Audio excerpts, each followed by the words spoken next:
Report on you. Are you getting a little full of yourself? Are you starting to get like a star attitude? What are you at talking all? about? No. Gary had an observation about Artie. I just heard this story today. I'm very full of myself. No, maybe you are. This might be. Tell me if this is true. Maybe you should take a moment and look at yourself. I'm going to ask you to do some introspection right now. Okay. Okay. By the way, no heroin this weekend? No. All right, good man. Just you look good. gambling. Your eyes are I sparkling. actually heard good things gambling. about Artie's performance down at the Borgata. They All right. said you can tell Artie's straight. There's such a much higher level of You performance. mean he's not falling asleep during his show? You're right. Yeah, they said you could actually, he gets through the show. So here's this fun quick story I heard from Gary, who was like a little bit ticked off at this. Oh. After the show on Thursday, we were all leaving. Gary was coming over to my area to pick up some papers and clean up some things, and it was wet by my area, very wet. Yeah. On the console. I remember. So Gary says out loud, "Jesus Christ, it's so wet." And Artie goes, "Oh yeah, I had an accident. I spilled high C all over the console. A little bit. I spilled some high C." And with that, Artie just gets up and leaves. He didn't try to clean up. Right, so Gary was kind of ticked because he goes, wow, Artie just announces he spilled high C all over the place, and I got to go clean it up. And now he had to run to the wrap-up show, so he said to Jason, listen, Jason, I'm really kind of upset about this, but I have to go in and do the wrap-up show. Do you mind cleaning up the high C? And evidently it was a very big spill. Yeah, I saw people cleaning up, and they said something. It took them a long Artie. time to get it up. It was sticky, and it was all over Artie, the what place. about that? Are you so used to your mom cleaning up that, or your Mexican lady, or are you carried away with yourself? I got to know. Yes, I consider Gary a Mexican. All right. You think of Gary as a Mexican.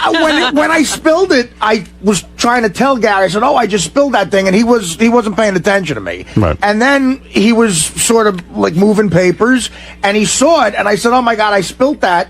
And I didn't think Gary cleaned that up, and I sopped it up with a napkin real quick, and it didn't look like a huge spill. First of all, it wasn't a huge spill.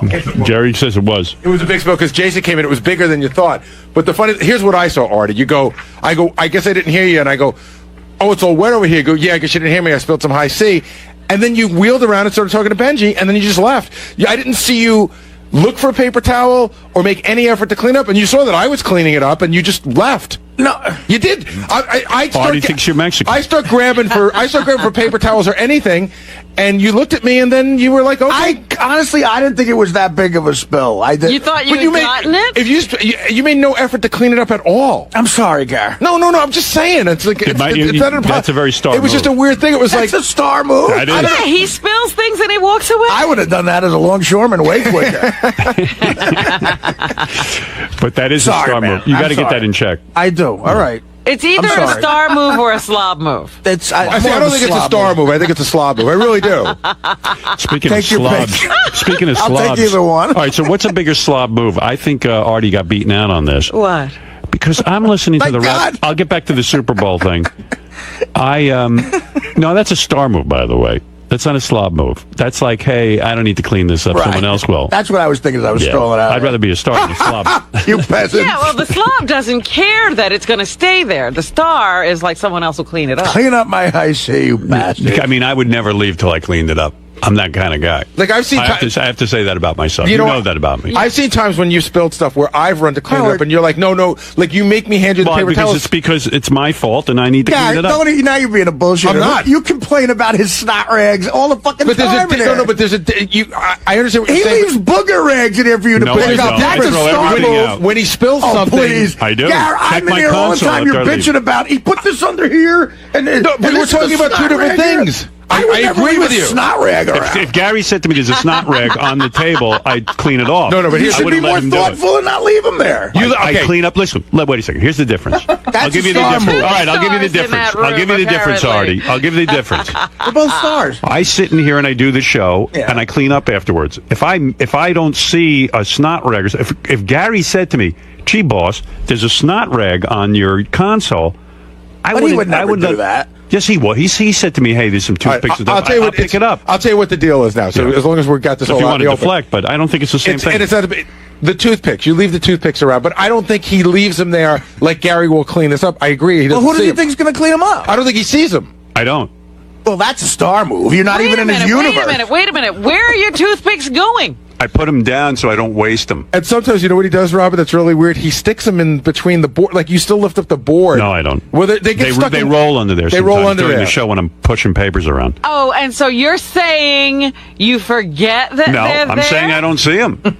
You're saying you know you used the toothpick, but now it's No, gone. I'm doing the show, and I don't know what I'm using. Afterwards, I take all my stuff up and I clean it off. If I miss something, I don't do it. I don't say, hey, I'm going to leave a toothpick there. How many toothpicks What? did you find, Gary? I'd say 1 or 2 a week. Okay, so it's not every toothpick. No, if it rolls bullshit. under the console, I mean, It's not. how am I going to see it? Well, you know you had a toothpick. But Artie intentionally walked out when he Oh, knew I he spilled. intended not. I didn't intention. I didn't say, yeah, clean that up. But how did you think it was going to get cleaned up? I honestly didn't think it was that big of a spill. Okay, even if the it way was a- Howard forgets he Let's say bleeps even if it Howard. was a Artie, if it was a small spill, how was it going to get But cleaned Gary up? brought it to your attention. Listen, I did not know that you sat in here and cleaned up like that either. But say it was a tiny spill. How would it have gotten cleaned up? Even the smallest spill, how was it going to get cleaned up? I told you it was wet. You Let a noticed it, fucking and then you intern do left. Exactly. What did he say? He said, let an a intern fucking do it. intern. That's a star move. Yeah. No. Yours is a Artie's- way worse star move. than Artie's- mine. You You're not can even deflect- thinking of other deflect, people. deflect, You're not even deflect. thinking of other people. Of course I am. No, you're You not. want to know how I am? If Look, I I know piss in how my you are, toilet but here, if I piss in my toilet here and I see some piss, Yeah. even get on the rim of the toilet, you know what I'm talking about when it pops up? Right. You mean I will take if you paper- piss in the bathroom that only you're allowed to go in? Yes, that's right. How nice for you to clean up for yourself. No, but I know there's a woman that goes in and cleans it, but How I could clean you? it up We're myself. talking about star moves. How could you possibly bring up a private bathroom? A star move for me is having a bathroom, and I'll admit that. But I don't make anybody do anything. Well, it's In nice other for you to words, it's keep that different. clean for yourself. Yeah. But that's Artie, different. That's something that's part of my, let's say, compensation. Right. The An part of intern your cleaning up my shit is part of You my. think so? I don't think so. I don't clean up all this shit. You back know, the here. interns say that Artie's area is one of the But it worst should ever. be cleaned. You should clean it. First of all, Benji has every spice, including paprika, back here. I don't know who cleaned it. No, he's not paprika. But Artie, I just got to ask the question because you have. Listen, Gary, I'm so sorry about it. But I get it, and but just- According to promise Gary, you, it was the Exxon Valdez of high C spills. But, It was like, but Artie, That's bullshit. here's the question. Just And it answer was Hawaiian punch, not ice. Answer this question. I showed you that it was wet there, and you said, "Yeah, I I had a knew spill." it was wet already. But then, Gary. well, how did you think it was going to get cleaned up?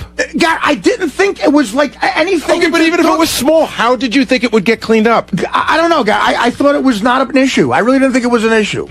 But I pointed out the spill. You go, "Yeah, I spilled high C." You saw me trying to clean it up but not finishing. How did you think it would get finished getting cleaned up? you'd finish it. No. Yeah, no, that's the point. No. I figured it was clean sufficiently to where you could go to the wrap-up show Artie, and not sit here and. Did you not clean see it. the part where I grabbed for tissues because there were no paper No, towels? I didn't see that. I did because you'd already turned around. It was just His weird. nose was already But too high in the air He is to used see to that. his mom cleaning up. No, I'm not. You are a little I'm bit. used to my mom cleaning up.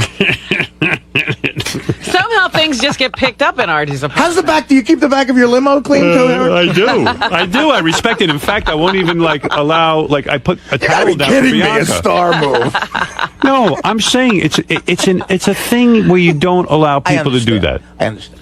I'm sorry. I agree. It's a star move. Listen, you don't like to be called a star, but that is a little bit. No, I love it. Thank God. And as far as you thinking Gary's Mexican, are you Mexican? No, but I look Mexican. I don't think. But I play when I'm radio. You play. I love that that's an insult. I don't think you're Mexican. Here's a little Mexican music.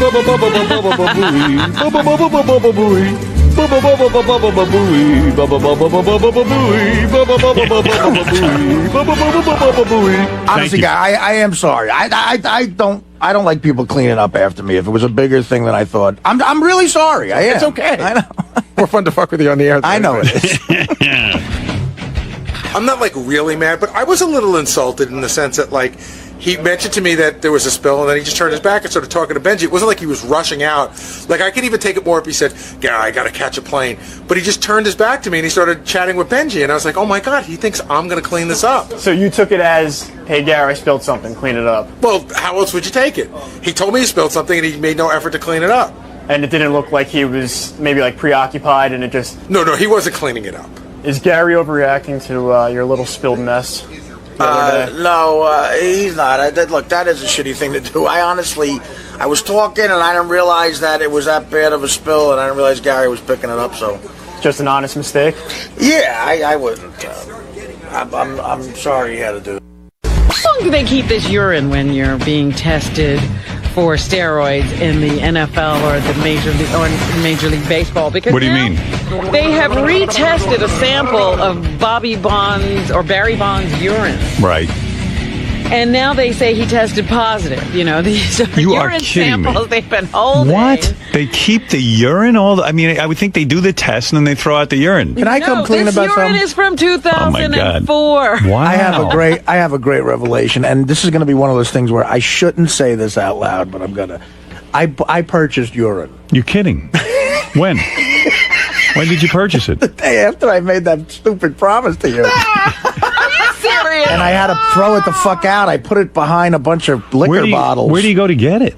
Oh, a kid sold it to me. Are you serious? Because I would think you could know someone who would just piss in a jar for What you. happened was there's a bunch of kids in the town I grew up. They're all fuck-ups, but they're trying to get on the fire department. Right. So to But get why on did you ask me to give you a urine test? And I even protested. I said, Artie, I don't want to give you a urine test. Why did you? Like, you were nuts. Yeah, about it. it sucked. You know you would fail. Well, no, I'd still be okay with it. I'd still be But why are clean, you except for eating urine Subutex the liquor. next day? For Subutex liquor and what else? Maybe weed. But You're doing them great. no. I was He's next. clean as I a was whistle. next to somebody who was smoking weed, but no, that could fail. And I don't know. I'm fine. I'm not on heroin, but I paid $500. And I told the kid he's trying to get on the fire department, and he's like, "Yeah, this is brutal. I haven't smoked pot or done anything for 6 months." And Oh, so he's getting to get urine from some. How Yeah. gross is it? it's gross. I made him. where do you? What did they sell it to you in a jar? Well, he came over to my place, and I made him piss in the. I didn't see dick in cup, but Right. he put it in like a Poland Spring bottle, and then I transferred it with gloves Oh, my to something else, God. and then I put tin foil around it. Because it's so gross to look at. Yeah, and then I put it in the back of a bunch of whiskey bottles, and then I just threw it out like last week. I forgot So I what had part of you insists to me? I said to you, Art, you don't have to do a urine because test. I was don't excited. want I tried to make it sound like I'm normal. Yeah, but I yearn to be normal. I know. But I told you you're never going to pass it. No. And, you couldn't pass a urine test ever. Yes, I could. Why don't No, you we? couldn't. Yes, I could. When? Just put Artie in rehab. I'm not in. Can Not I- why? Because, I'm not. I'm because fine. someone, I talked to someone about that, Yeah. and they explained to me, Artie's got to want. You could, there are people who go. Everyone acts like rehab's the cure. I'm totally you could go, fine. You could go into I'm 95 rehabs and still not be better because you got to want it. Guys, I've been clean Look at off. Steve-O. He fought it Well, at first. Steve's a hole. Can I just Jesus talk about Christ? You've The guy's bleeding and throwing shit at the. And that, may I add, they waited till that happened. Can I just talk about how it's just so funny because I want to go pull the tape of how insulted and indignant Artie was. This is what's great when about I me, said Guy. I had to watch Artie pee in a cup, and he goes, "Are you insane? Do you think I'm fucking crazy enough to go? I'm going to buy urine." He fails his first drug test. I've already picked the date of his drug test. But he can't know the date. No, yeah, he okay. doesn't know. All right, Don't all right. worry. It No, should I be don't every know. other day or so. I don't know. What are you Yeah, waiting I don't know for? why Just there's a get special little- day. Yeah. You should be Because it's tested random. already. It's random drug tests. right, I'll go do ahead. whatever the I'm fuck going you to want. And it should randomly. be regular. He doesn't know, and Gary's going to watch his penis in the cup. No, Go he's ahead. not. Yes, he is. No, Yes, he's he not. is. Yeah, Then well, he has to. then I'm Somebody not has doing to. it. He'll bring out a Then whiz in there. Yeah, Then I'm not doing it. They have Then I fake quit- then I penises. quit Then the you got show. to walk in the room naked. Then I quit the because show. You have to walk in naked Not getting because naked, I you're going to quit. get a bag of urine in there. You're. I'm going to get a trickster. bag of urine In your there. pants. Where am I going to In get a your bag? pants. Yeah, yeah. You'll buy it. You could frisk me before I go People in. buy urine to pass drug tests. Seen the all time. Wizinator? It's a fake penis with a bladder. Yeah. I don't have the Wizinator on. I Sure don't you have don't. your already. Where do I have it? You think it's ridiculous for us to think that you might try to beat a drug test? That you wouldn't pay Teddy for his urine or something? Teddy's not. I'm just saying. I'm giving you. Teddy's urine is way too You know a expensive. bunch of people. You throw money at everything. Then we'll have a girl. I don't know one person who doesn't do drugs or drink. Where am I getting urine from? No, I bought urine before you accused me of buying. Yes. I did. You'd already bought If you could go back to whatever those days are, I'm wearing a leather jacket and I have the urine in here in my breast. Are you pocket. serious? Yeah. So if you look at the tape, it might be like. You could see You mean you were carrying the urine with you because you thought we were going to do the Yeah, urine he test? didn't know when the test was going to come. You're officially Oh, the my funniest person I've ever met. I came in here. Meanwhile, you weren't even I clean came when in you here said I'm going about- to take a urine test. Yes, I was. Then why would you buy urine? No. If it was the next day. I was worried that stuff would show up. Okay, very worried. Art. Stuff that you take. But I haven't done heroin since December 25th. But we I were, haven't. No, but we were giving you a drug test for everything. I know. That's where I made a mistake. I should have made it just heroin. Just heroin. I don't know if they make that test. They do. You could just check for opiates. Ignore coke or anything like this. So just Yeah, heroin. you could. Just You tell could us see. that there's heroin in You there. could see specific stuff. All right. Well, anyway, that's a very interesting revelation. But I was always wondering about if the urine stayed good. because then the one guy said you have a way to keep it warm because it can't be cold. And I was like, oh fuck! So I would put it in a room with heat every. next to the boiler. Did you really? Listen, Howard, I'm crazy. Oh but my God! I don't want. I want to keep my job here. It's very important to me. But that wasn't a condition of keeping your Yeah, job. it was just to go to rehab. See, I had to say it, but that's how good of a person I am. I had to say it. All right, let's go to Robin because God, that I'm sounds sorry. crazy. Funny. No, but the urine got real dark as the days it went doesn't on. stay good. And I was like, does this even look like fresh urine? Right. Well, There were flaws. I am shocked to hear that they saved his urine, but there you go. The samples are believed to contain traces of the previously undetectable designer steroid known as THG or the Clear. It was called the Clear because it wasn't supposed to show up on tests. The New York Times reported last week that federal authorities had detected anabolic steroids in a urine sample linked to Bonds. However, it's unclear if that urine sample and the sample seized in the 2004 raid are the same. Well, in interest to keep up with Artie on the show, I have a confession to make. In my jacket right now, I have a bottle of shit I carry with me. What are you carrying that for? I can't tell you exactly why. Oh, and, when Dr. Drew said the penis and cup thing, I had the urine on me. Oh, you did? Yeah. Jeez. I was going to take it out. If you guys made me do the test, I was going to take it out and put it on the table. Oh, that's good. I should have done that. Fuck. Wow. Well, we didn't test you. You're really addict. No, Howard, I'm a dedicated worker. Sorry. Oh, Who else? I'd break my ass. I'd break my ass ever since I was a fucking You're in a dark place. longshoreman. brother. You're in a dark place. Yeah, well, you're right. Yeah. You are. But no, I'm okay. I'm okay, I think. Because if I can stay away from the hard shit, my life won't become chaotic. but Artie, are you gonna drink? Yes. No, I haven't had a drink. That's not true. How do you know? Because I know. Okay, well, let's go penis and cup right now. I have to watch. I haven't. You ask anybody at my gigs, I'm totally sober. I'm fine. Then why don't you take a real urine test? Because the Subutex, I was afraid I couldn't stay off the Subutex long enough. And, every once in a while you might have a drink. So you're saying there was no entertainment lawyer? No, well, Called you and the said you entertainment- shouldn't take a urine test? Yeah, he did call. See, for once at least I didn't get fooled about that. No, he did call me, Yeah. the guy. Sure. 4 in the morning. But he told me the second book deal was up to 1.5. Harry, That is crazy. does this surprise you? No, nothing surprises me Really? anymore. Nothing surprises me anymore. But the only thing that Artie is the world's best liar. That's crazy. But although I wasn't buying into it, as soon as he said he didn't want to do it, I knew that there was something up. And when he got indignant about, what am I going to buy urine? But the fact that he had it on him in his pocket, He was while he's walking around with a bottle while of he's piss. yelling at me for saying, it's great. I said he's officially the funniest person I know. That is fucking funny. Now you obviously can't believe anything now after. Oh, I that. stopped believing before, but this is. I think what he just said is actually one of the funniest things I've ever You're heard. taking this pretty well, No, it's funny. dude. So you're buying piss now? Yeah, man, it's terrible. It's one step above buying shit. Is that one of the low moments in your life? No, Buying urine? No, the lowest moment in my life probably was, I don't know, I'm trying to think. Having dinner with DePace down at Point Pleasant with Scott and some of his kids.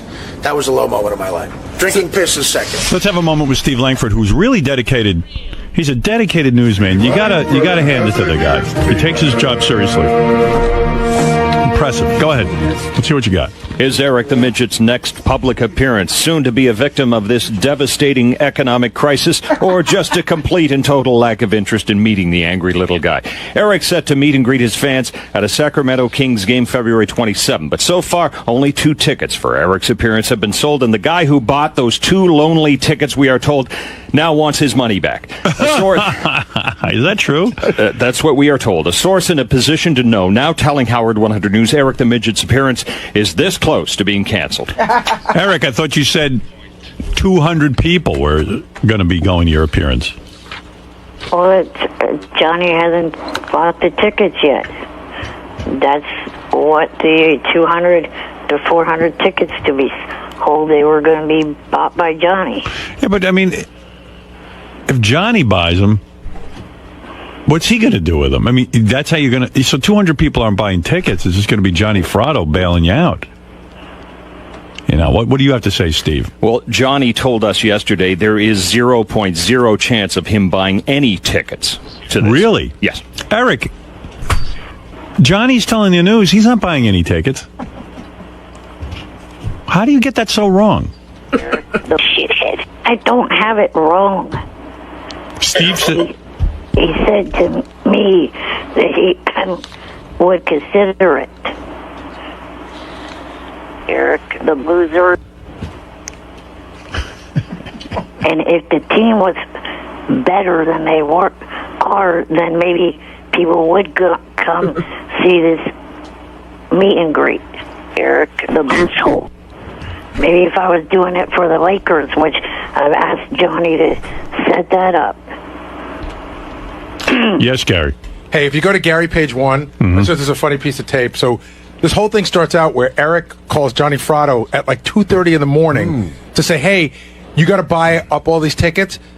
It's in the left hand. It's in the left hand corner. Don't play the first one. That's just Eric going on and on. Yeah. But Johnny calls back. It's the funniest thing because you can hear the baby screaming and wailing. Johnny's like, "Don't ever fucking call here at 2:30 in the morning." The second one? Yeah. Okay.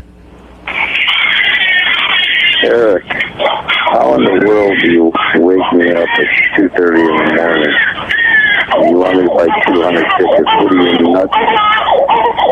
If you call late like this again, I swear to God, I'm going to get a fucking screwdriver, and I'm going to come up there and I'm going to take you apart. If you don't call in the night, you fucked me up.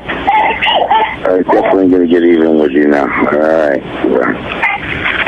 What are you doing? The guy's a family man. You're calling him at 2:30 in the morning? And bugging him about buying your tickets. Eric, you can't be for real. I am. Why did you call him at 2:30 in the morning? There's never been a problem with it in the past. You know, if someone calls your house past 10 o'clock at night, they're fucking rude. 2:30 in the morning? And when you have a baby, Oh, my it's over. God. Well, he does. He has another baby. He has Eric the Midget. Eric, shut up, Midget. You're a baby. Well, you don't No, I'm make not, any you fucking sense. jackass. You don't call someone's house with your needs at 2:30 in the morning. It's a babyish thing. It's like behaving like a baby. I mean, you're not even. It's not urgent to buy these tickets. You don't need to call him at 2:30 in the morning.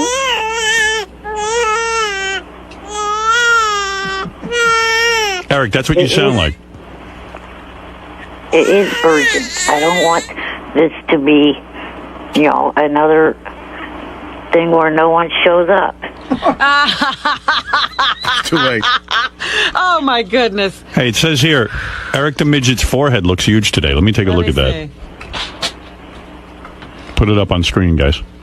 Whoa! Oh, what happened? Eric, what's going on? I think combing your hair back that severe is a bad idea. Yeah, that's a lot of forehead. No one else fucking complain. Nope. Shut up. No one else is honest with you. That's a lot of forehead. And a lot of big blotch there, too. Big, giant square blotch like that. Shut up, you damn witch.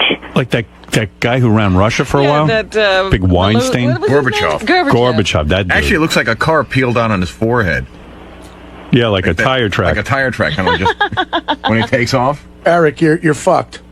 And the in hair, every way. the hair color that he's dyeing his hair, there's no real color like that. He must have just done that. That's a There fresh. is. That's a fresh dye job. Yeah. It's got to be. When did you dye your hair last? Last Thursday at Frederico's. Yeah. So you're getting it done by someone now. They did that at Frederico's? Yes. Wow. Did you say to Frederico there's no color like that? There is color like that. It's in their fucking book, jackass. Yeah, but we're talking about on humans. Yeah, Yeah, that's horsehair. That's almost clown red, actually. Right. I know a clown has hair. Like, I want Emmett Kelly red. I want to look like Bozo. Is that what you told them? did you say you want to look like Emmett Kelly? What? Did you tell me you wanted to look like Bozo? I look like Bozo. I want to join Barnum and Bailey. Nah, it's a little too red, Eric. Trust me. You should go a little... The way my hair color was when I was a kid. You look like Heat Miser. Yeah, but you're no kid. I'm Mr. Heat Blister. I'm Mr. Sun. Da-da-da-da. You're an adult male. Yeah, you're Mr. Fat Ass. Shut up. I'm Mr. 101. What's going on with your forehead there with that big red square on it? I mean, I'm concerned. Is that psoriasis? No, nothing's going on with it. Yeah, okay. You're very red and blotchy. But really, Eric, you know it's ridiculous to call Johnny to buy the tickets because that doesn't mean you're a success. It looks like you walked into a freshly painted stop sign. Why is it Johnny's responsibility Yeah. to You get Eric? yourself in these messes, and then he's supposed to... loudmouth midget. Yeah, it's bail you out. out. It's out in the public forum here that you're asking a friend to bail you out, so it would be more embarrassing than canceling. And so Johnny will have to get 200 of his friends to show up. Did you hear the guy who bought the 2 tickets for your appearance wants his money back? I don't fucking think so. Steve, how do you know that? An extremely good source. Hear that? Oh, whatever, you Canadian jackass. The truth hurts? Not the truth. You ain't phasing Langford. Well, Johnny's not going to buy those tickets, not after Eric wakes him up at 2:30 in the morning. I know that. Johnny I is don't know how not. Johnny's still friends with him. He's so abusive. Johnny's a saint. Johnny's a wonderful man, but I think he's at his wit's end. I don't know. It sounds like he's done that with a screwdriver before to other people. Hey, why does the guy who bought the 2 tickets want his money back? Maybe we could get to the bottom of the problem that way. Do you have any ideas, Steve? I don't have the answer on that. You didn't say to him, why do you want the money back? We'll have to look into that. All right, thank you. He came to his senses. Wouldn't he have a lot of time with Eric? I mean, if he's the only guy who shows up. It'll be a night with Eric. Yeah, I mean, he could have exclusive time with Eric, you know. And this is a guy who gets $40 for just a phone message, so it seems like it would be a good deal. And Eric, there's nothing worse than doing an appearance where it's 1 or 2 like really obsessed lunatics who show up. Which, by the way, visit my store at jfsc.tv/ETA. By the way, you should know this. At my book signing over the weekend, someone asked me to sign a picture they bought off your website, Eric, and he like drew a bunch of cocks on your face and Really? the cocks that Eric's sucking, and Oh, my God. yeah, it was Terrible. really defaming it. I don't think you're allowed to do that legally. I think for another Draw a 5. cock onto Eric's mouth? Yeah, like big. It wasn't good art, but it was a cock clearly. That doesn't sound very nice. Yeah, and it has the cock. Eric, how do coming you on feel people are buying your picture and drawing cocks on your face? That's not cool. Right. It looks better than the enormous red blotch on your face. Actually, Yeah, you're just absolutely enormous. Period. actually, you should sell it like that. I'd buy a picture of Eric with a big cock in his mouth. Oh, I'd pay an extra 20. Yeah, Eric, maybe you ought to start drawing the cocks. Thank you, Eric, and appreciate the phone call. Bye-bye. Bye. Good luck getting some midget pussy this weekend. One? I don't know. What is this? What is this here now? Why do I have this? Maybe I'm not recording you. What is this? But why are you with me now? In our intro. You're never in our intro. What is this? Now recording. you're cutting in on our intro now? No, I'm not. You're cutting in. What's going on here? I'm waiting for Flav. Who? Flav. Who's he? Old friend of the show. Flavor. Yeah, man. Flav, what's up, bro? What's up, baby boy? How you doing, man? Like a coat in the closet. Hanging in there, baby. Nice. How you doing? Good, man. Thanks. So what brings you back to the show? My boy Howard, man. Not only that, but my brand new movie we got coming out called Night Tales. Night Tales. Nice, man. So you excited to be back? Yeah, man. Yo, what's up? You nerd? It's been a while, man, right? Yeah, it's been a little minute, man, but it feels good to be back, man. And I can't wait to personally get face-to-face with my boy in there, because y'all know Howard's my man. All right, man. For years, Howard's been my man, and for years, Howard's going to always be my man. Y'all know what time it is. That's right. Flavor's here. And I got to tell you, I feel responsible for his career. I'll tell you why. Wow. We used to have Flav on the show all the time. I remember. And this is back in the day after Public Enemy was successful, that Flav was kind of down on his luck. No one was paying attention to him. In fact, he was scalping tickets in the Bronx to make a living, Flav was. Had him on the show a couple of times. Of course, Mark Cronin heard him, invited him on Surreal World.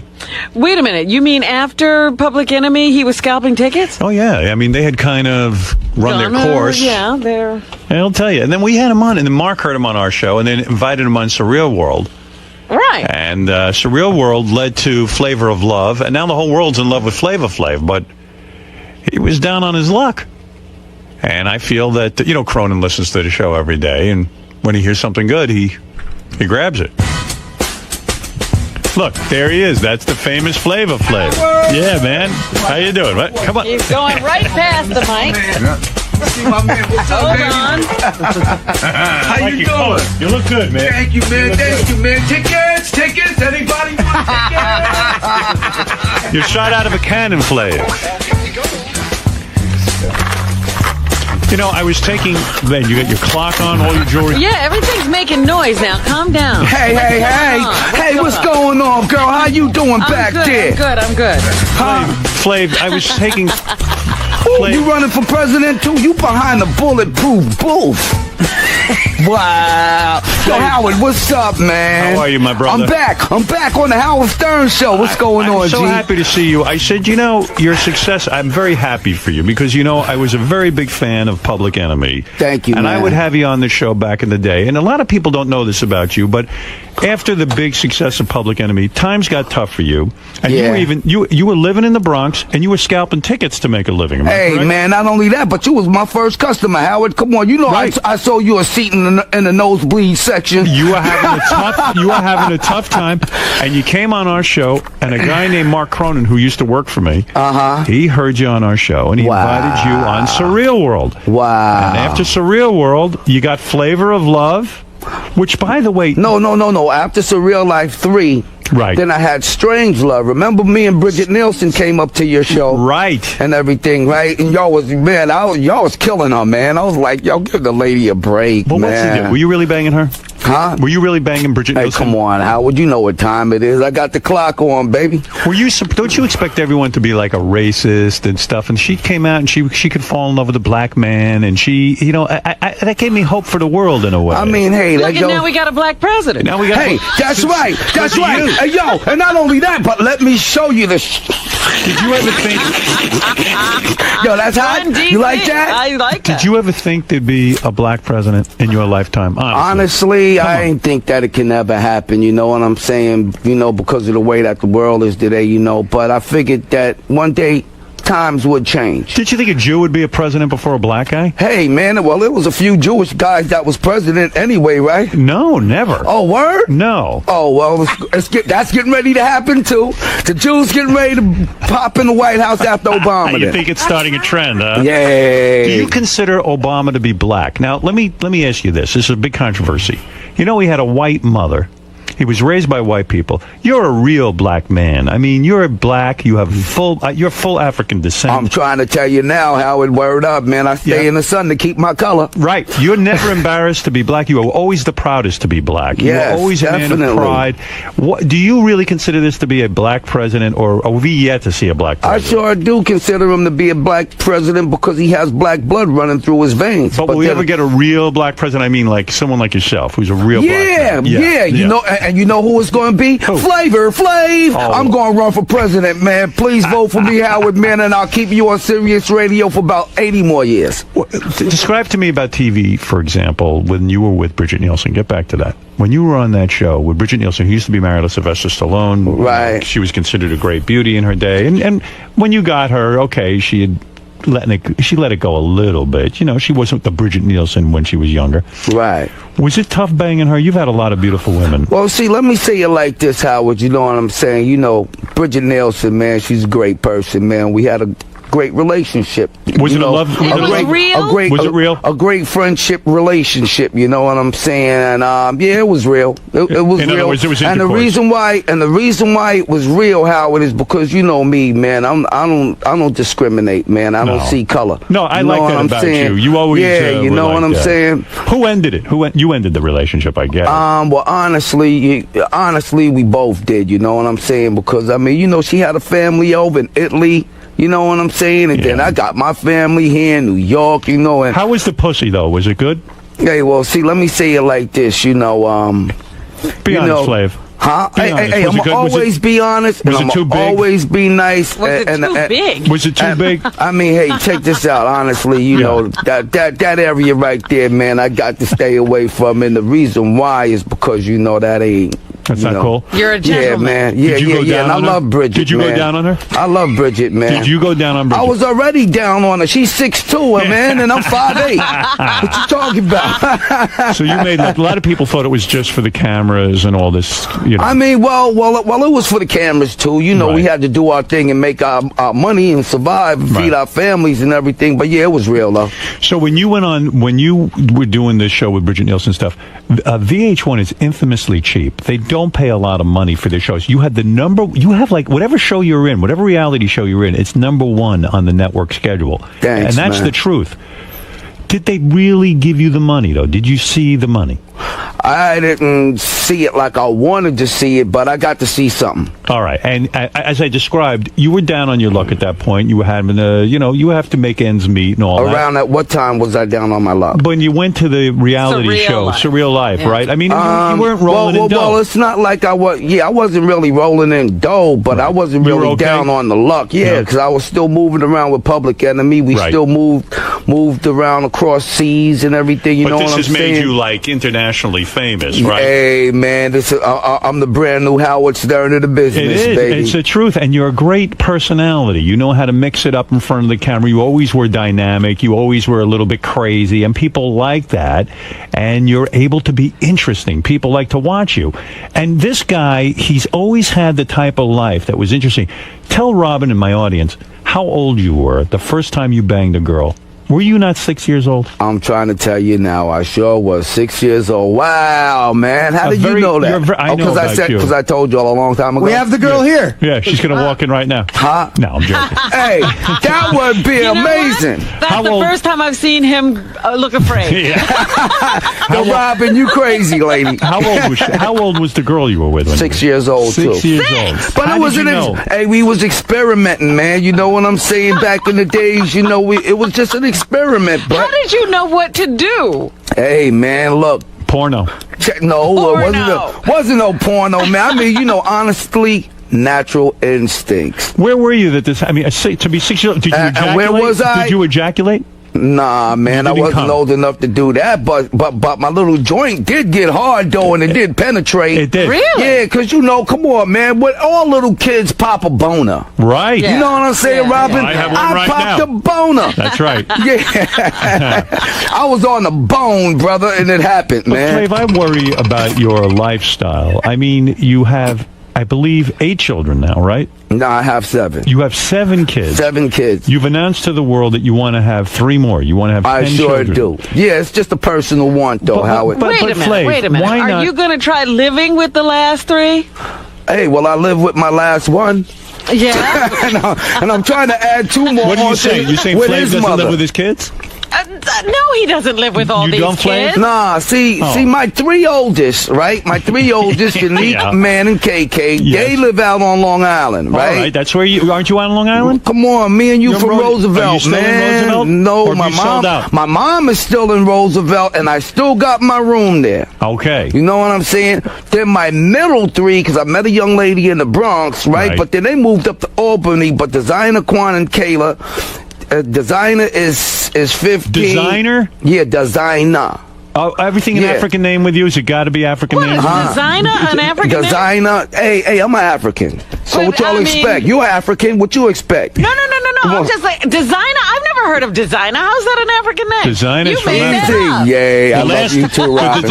When I was a kid, I knew a girl named Designer. She used to ride around on a zebra. That's how African she is. I'm not kidding. You mean But Designer? but let me finish. Go ahead. It's a lot to cover. You asked me, right? So let me tell you. So Designer, she's 15, Quana's 13, and my daughter Kayla is 11. Go ahead. And then my last one, his name is Karma, Karma. He's and Karma is real. And he lives with you. Yes, he lives with me in Las Vegas, and I got him here in New York. You know what I'm saying? They're at the hotel right now. Are you know a what I good mean? dad? You advise these children. You're able to. I've always been a good father, and I'm gonna always be a very good father. And I hope that there's a lot of other men in the world like me. But why 3 more, Flav? It's enough. Because already. it's a personal want, Howard. It's just a personal want. Any of the kids wear clocks like you do, or are you the only one? Just the last one, because he wears a takes clock? my clock and he puts it on and he runs around the house and dad, yo, for Flav, real. why the clock? Honestly, you've never really explained it. Because why? time is the most important element that we have in our life, and we can't afford to waste none of it, Howard. When did you realize this? When did you realize The this? time when I first came on your show and we was killing each other. But why not wear a calendar? Why not wear a calendar? I've often thought about it. Why not wear a calendar? Because I'm representing time, not the days of the month. That's for women. Before Public Enemy, did you always walk around with a clock? A woman should wear a calendar. That's right. That's right, Robin. I'm going to get you a calendar. You know what I'm saying? We going to mark that day down, okay? Flav, when did you start wearing the clock? I started wearing the clock. Well, first, Howard, you got to remember back in the days, the fad was stopwatches, because we used to all wear stopwatches. But then, as a joke, son of Berserk, my boy T.A., you know, he took the stopwatch off, put this clock around my neck. That's a kitchen clock. Hey, it's a shower clock. It's a shower clock. Yeah, Why the but wrong no time? battery. Yeah, why the wrong no time? No battery in it. And the reason why is because, you know, I turned this into a statue. You know, statues don't move. And it's on 6 o'clock. Yeah, why And the 6? reason why it's on 6 o'clock, because 6 o'clock points straight up and down. And right now, I'm straight up and down with you, Howard. Thank you for having me in private parts. Do you always... Yeah, I love that. Yeah, boy. That's right. Your movie was my 5th movie ever in my life, G. Thank you, G. Did you... Yo, where's Fart Man at? Yo, is he still around? You don't want to see him. Huh? Yeah, you know he's disgusting. I know, man. I know. That was my boy, man. Flav was in my movie, and as I walk by, he smacks me in my fat cellulite. That's right, with the broom bristles, Have man. you ever seen an ass like that on a man? Hey, man, and I don't want to ever see it either. It was horrible, right? Word up, man. I had to. I wanted to cover my eyes, man, but I had to see what I was doing.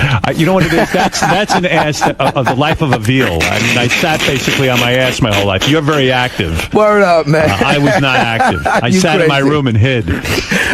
So let's get back to this now. So, All right, let's get back to the life of Flav, because I have many things to cover with you. Come on, let's do it, baby All right, boy. and let me just say and then something. at the end, I got a lot to cover, man, on a history of my man Howard Stern. Well, let's just say you've got to see Flavor Flav in Deion Taylor's Night Tales, available on DVD tomorrow. Oh, yeah? Now Yeah, that's man. why Flav is here. He didn't come in for his health. You understand that? So I'll get into the project last. We'll get into. I didn't come in here for my health. I came in here for my wealth. Hey, that was good. That was good. Did you?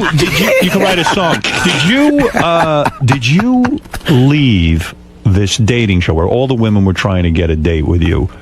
Did you leave because you actually had a real girlfriend, and the fact is she put pressure on you? She said, "Look, Flav, it's great that you got a hit television show, but if you love me, you're going to leave this TV show." Is that what happened? Honestly, to tell you the truth, no, that's not what happened. What really happened is, I realized, man, what I had at home. Right. You know what I'm saying? Which was the real love. You know what I'm saying? And, I'm like, yo, man, later for all of this experimenting, and checking this girl out, check all these different women, you know what I'm saying, and trying to get to know them when I already got one that I know. So this was your way of professing love for the woman that you live with and you want to have more kids with.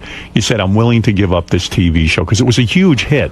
Yeah, definitely. Plus, besides, too, Howard, you know what I'm saying? I was getting a little burnt out with it, too. And the reason why I say that is because it was starting to be repetitious. Yeah. You know what I'm saying? And you said, people thought that I really couldn't find love. Right. And you know what I'm saying? And I didn't really want that image about me not being able to find love. But I find love every day. As soon as I walk out my door, I get love, man, from people, man. And what's it like for a guy like you to have a camera on him all the time? Does that feed your ego, your narcissism? Does it feed it? Honestly, you like it. Sometimes it creeps me out, but then again, I love it, man. I just love it. I love the camera, man. Did there ever come a time you say to the network, look, we just shot something I'm not proud of or I'm not comfortable putting on TV? Were there moments like that where you said, no way? Yes, there were moments like that. What was an example of your worst moment in front of the camera that you said, I want this? Hey, if I tell you that, it would have been on TV, Howard. Did you actually bang some of the girls from the television show? There we go again. Why? Why not go there? Let's find out. How you going to question my manhood, Howard? Do you bang some of these girls from the TV show? Hey, man, nah, man.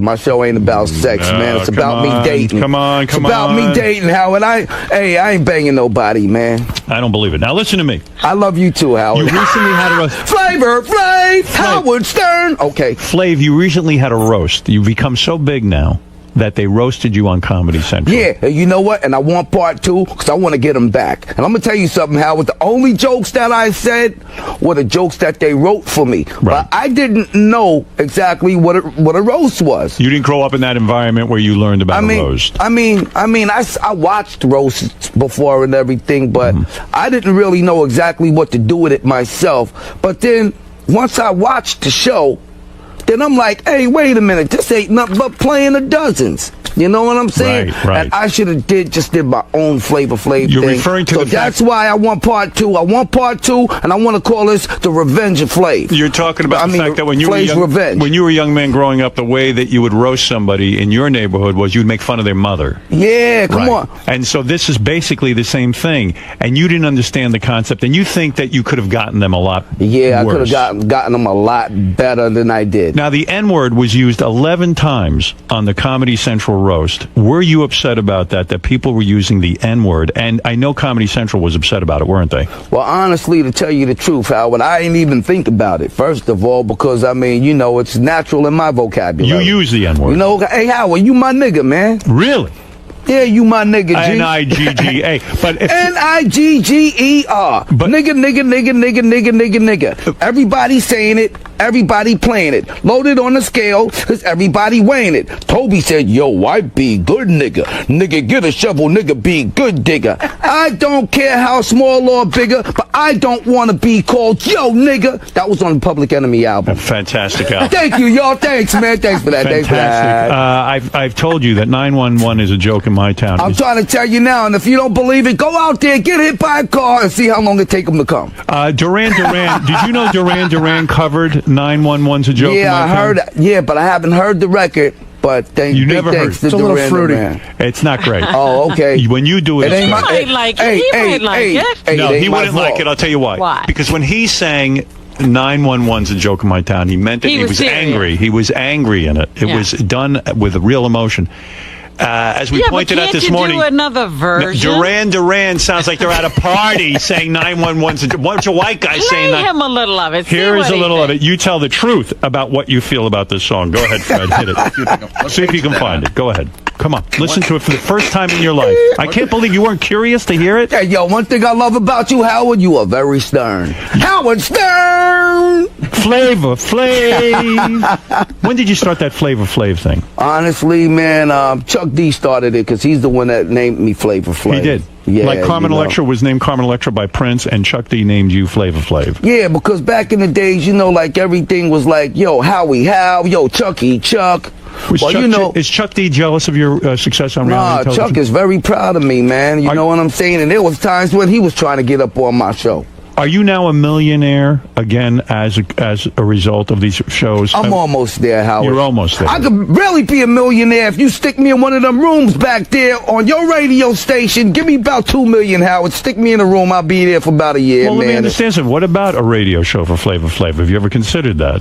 You're a fascinating human being. You got, I mean, well, that's how I started off doing radio, That's you know, right. and I started off at BAU. The next thing you know, I ended up at Hot 97. The next thing you know, I ended up at 105.1 with Ed and Lisa and Dre. Lisa G. Yeah, and Lisa G. She works here now. Yeah, You yeah. never made love to Lisa G? Nah, I never made You two love to never hooked Lisa up? G, man, but we've always been great friends, though, you know. But hey, Lisa always been single, man. Lisa, Does she like men she's or does just she like Lisa. women? What is her story? Now that you gotta ask Lisa, okay? Right. What do you think? Huh? You should get it with her. Honestly, I think Lisa's scared. Of you. Scared of what? Huh? What is she scared of? Life. I think she's scared of love from a man. And the reason why is because she's been single for a very, very long time. I've been Very like, long. come on, Lisa, you need to hook up, G. No, but I just want to be single, okay? So I got to... That's an interesting take on She that. gives us the same fucking shit. Yeah. She's very hot for Artie, but he's thinking of filing a lawsuit. Hey, so that means that ain't nobody else getting nothing from Lisa G. Gary, what did you want to say? Lisa was just telling me a great story about Flavor Flav. She said that when they worked together at the radio station, if Flav wasn't in on time, her job was to start calling Rikers and some of the local prisons to see if that's where he was. Hey, yo, and not only that, but can I tell you something, G? I'm the only one in radio history that ever did his radio show from a jail cell. You know, speaking about jail, I was on Rikers. I was on Rikers. Yeah, I was on Rikers Island, and I had the Home Jams show, and that's when I was playing people's tapes and stuff over the radio, and everything, long as it was clean. And then I had got in trouble because you know me, man, driving around with no license and all of this stuff. And that's what I kept going to jail for. Hey, check this out, you had Howard. 48 suspensions of your license. 48. Yeah, but wait, Howard. Let me finish telling you. Please let me finish telling you, Howard, man. Sorry, Flav. So anyway, I was locked up on Rikers Island. You know what I'm saying? And I had to do my radio show, so I had the guards call the radio station and everything, and then they brought me the phone to my cell and everything, and I was doing my radio show from a jail cell, G. I'm the only one in Hot 97 history ever did it, man. And radio history, period. But Flav, this is why I worry about you. First of all, you think about the court system. They've actually been kind to you. If you had your license suspended 48 times, you would think after 3 times they would say, listen, you can never drive a car again. I never got 48 suspensions. I never had it suspended 48 times. I just got caught over 48 times driving without the license, Howard. Oh, I see. Do you have a license now? A license to drive people crazy. Yeah. So you don't have a driver's license? You do not have a driver's license? No, I don't have a driver's license yet, but I'm working on it. I'm working on it, Howard. How far are we from getting a driver's license? We about maybe 4 more minutes. You passed the written test, right? I passed the written test. I passed all of that, man. It's just that I just got to get the license. So Howard. did you ever have a license? I sure did. Matter of fact, my license was a class 2 because before I started doing all of this, I was a school bus driver. So why didn't you just, all you have to do is carry your license with you when you're driving. I mean, it's so simple. I know, Howard, but if it's suspended, Howard, you can't carry a license. And if it's revoked, you can't carry it around. I see. Your license would get revoked, and then you would go driving anyway. And I had to get around, Howard. And then you'd go to jail. Are you afraid of jail? I mean, does jail scare Flavor Flav at all? I'm not scared of jail, but I'm smart enough not to go back there. Because, I already was there. I know what it's about, I mean, I do want to go back to the jail and give back to a lot of the inmates, you know what I'm saying? I just want to go back and let everybody know how good that it is on this side of the wall. You know what I'm saying? And when they get out, they should be able to stay here. What was your longest stint in jail? My longest extent was 2.5. 2.5 years? Yeah. Wow, that's heavy time. Yeah. 2.5 years. Yeah, 2.5. For the license? No, this was back in the days. Oh, the gun possession? Man, way before the gun possession. What was it? I was, doing some burglaries and stick-ups and all of that. Way back in my day. Hey, man, I was a gangster. Wow. I was in a gang, man, and following behind my peers and everything. I used to get in a lot of stuff, man. Next thing you know, yes, I had to do time upstate in Onondaga County Jail. What was the actual charge? Huh? Robbery? it was a whole bunch of things that ran into concurrent. When you did armed robbery, were you at least nice to the people? I mean, you didn't like. You said, Yeah, I was please? nice to the people. Hey, give me your money or I'm going to Please shoot don't you. make me shoot No you. kidding. With a smile on my face. Did you feel guilt or remorse over doing stuff like that? Not then. No. Now I do, though. Right. Now I do because I know it was wrong. You know what I did. What But do you back in the think days, I was the man. What do you think it was like in your background that said to you that was okay to do? Like, did you just? Is that What said? You know what said to me it was okay to do? My friends. everyone was doing it? Yeah, What about not your only parents? that. Were your parents? And not only that, but the gang that I was in, some of the stuff I had to do. If I didn't do initiation kind of stuff. Hey, and if you didn't my do it, man. they'll clip you. there you go. Did you ever hurt anybody? No, I never hurt nobody. Sure, he man. did, but listen, Oh, you can't we bring that up on can't the air. talk Are you about kidding? I love you, Howard. You the man. You the man. See, that goes to show you from Roosevelt, Long Island. When you you- know what time it is. That place is a Howard nightmare. Stern. That place was a nightmare. You know, 60 Minutes brought me back to my hometown where Flav is from. You were in ninth grade with Eddie Murphy? Did you? Yeah, you man. We had Miss Muckle. You guys are younger than I am. Yeah, man. But then I had to go back to Freeport High again because Roosevelt High School wasn't trying to stomach me. Yeah, they threw you out of Roosevelt. You know how bad you must have been to be man. thrown out of Roosevelt? Yeah, I was kind of bad there, Howard. You know, man. Roosevelt is one of the toughest schools in the world. If he was so bad that they threw him out of Roosevelt. You have Yeah. no idea what a problem he is. Did you get any supervision from your parents? Could they have any control over you? Sure, man. Man, listen, my mom and my dad, man, they supervised me the best. They taught me the best and everything. What happened? But when I got with my friends, that's what happened. You know what I'm saying? When I was by myself. Was it hard to get out of the You game? know how it is, man. You know, when you're around your parents, you don't curse. But then when you get around your friends, you let it fly, G, you know? So But that's once how that was. after you would go to jail and beat again, once your parents say to you, "Listen, Flav, this is it. We're done with you." Didn't they give you tough No. love? They did not. No, as soon as I got home. No, after I got out of jail and I got home, I got a beating. What, you did.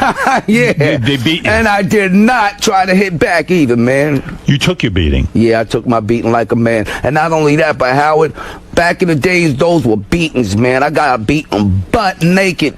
With all my clothes off, extension cord, or the cord from the iron. Oh, yeah, man, those was beatings. How G. old were you when and the then beating started? I would go to school with all kinds of webs all over my body, man. Look like worms, man. So it didn't work.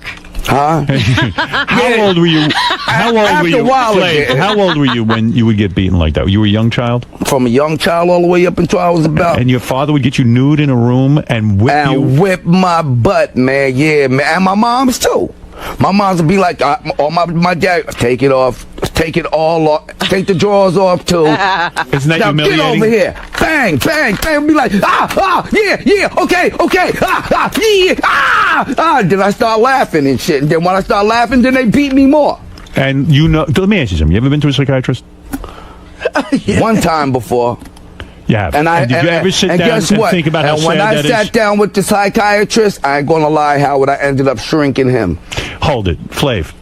I'm serious, Do man. you ever think about your life seriously, without the smile, without the laugh, and without laughing at it? The severe beatings and abuse you took. Do you ever sit and think about it and just say, Jesus Christ, this was wrong. I was mistreated. And do you ever feel bad about it? No, You're not man. gonna let you know that what I enter. feel? Honestly, I feel like, hey, man, you know, I think I better stop doing what I'm doing because my mom is really getting tired of this, and I'm tired of feeling this.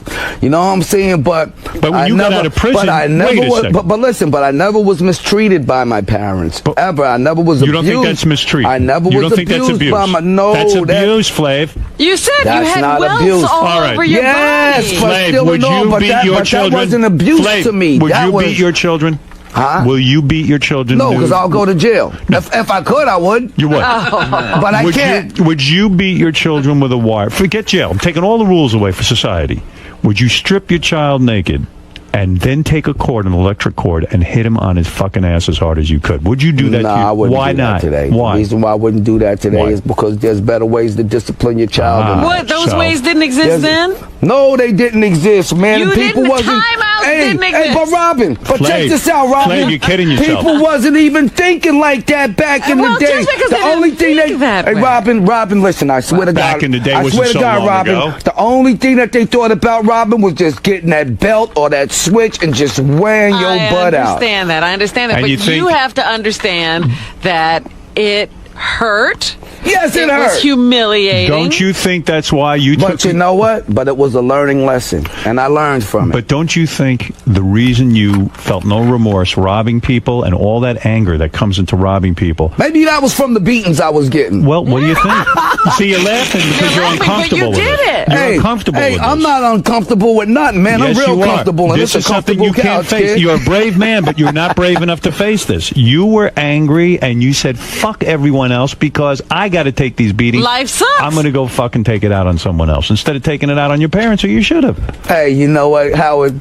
That's good. You're really trying, but it ain't working. No, it is. The laugh, you can hide behind that laugh. Hey, yo, check this out. Hide no, behind I'm the not laugh all laughing you behind want. the laugh. I'm not hiding behind the laugh. You're You hiding. hiding behind the microphone. No, I'm not. You're hiding, My nose. Howard. Come out wherever All right, you are. I'm hiding a little bit. Nah, Howard, everything's good, man. I'm not. I mean, you know, I was never abused, man. I never were. was mistreated Flav, by look my at me. back. In all seriousness, let's stop the showbiz. Howard Stern is trying to say you abused me, Ma. Yes. Come up here. Come up here. Bring her up. Come up here. Bring her up. Yup. And when my I'll mom talk to her. And when my mom's come up here, she's gonna strip you naked, Howard. Let her and try. she's gonna beat you with the extension I'll cord break her and arm. the iron cord. I'll break her arm. And then the whole world is gonna break your arm. No, and you listen to me.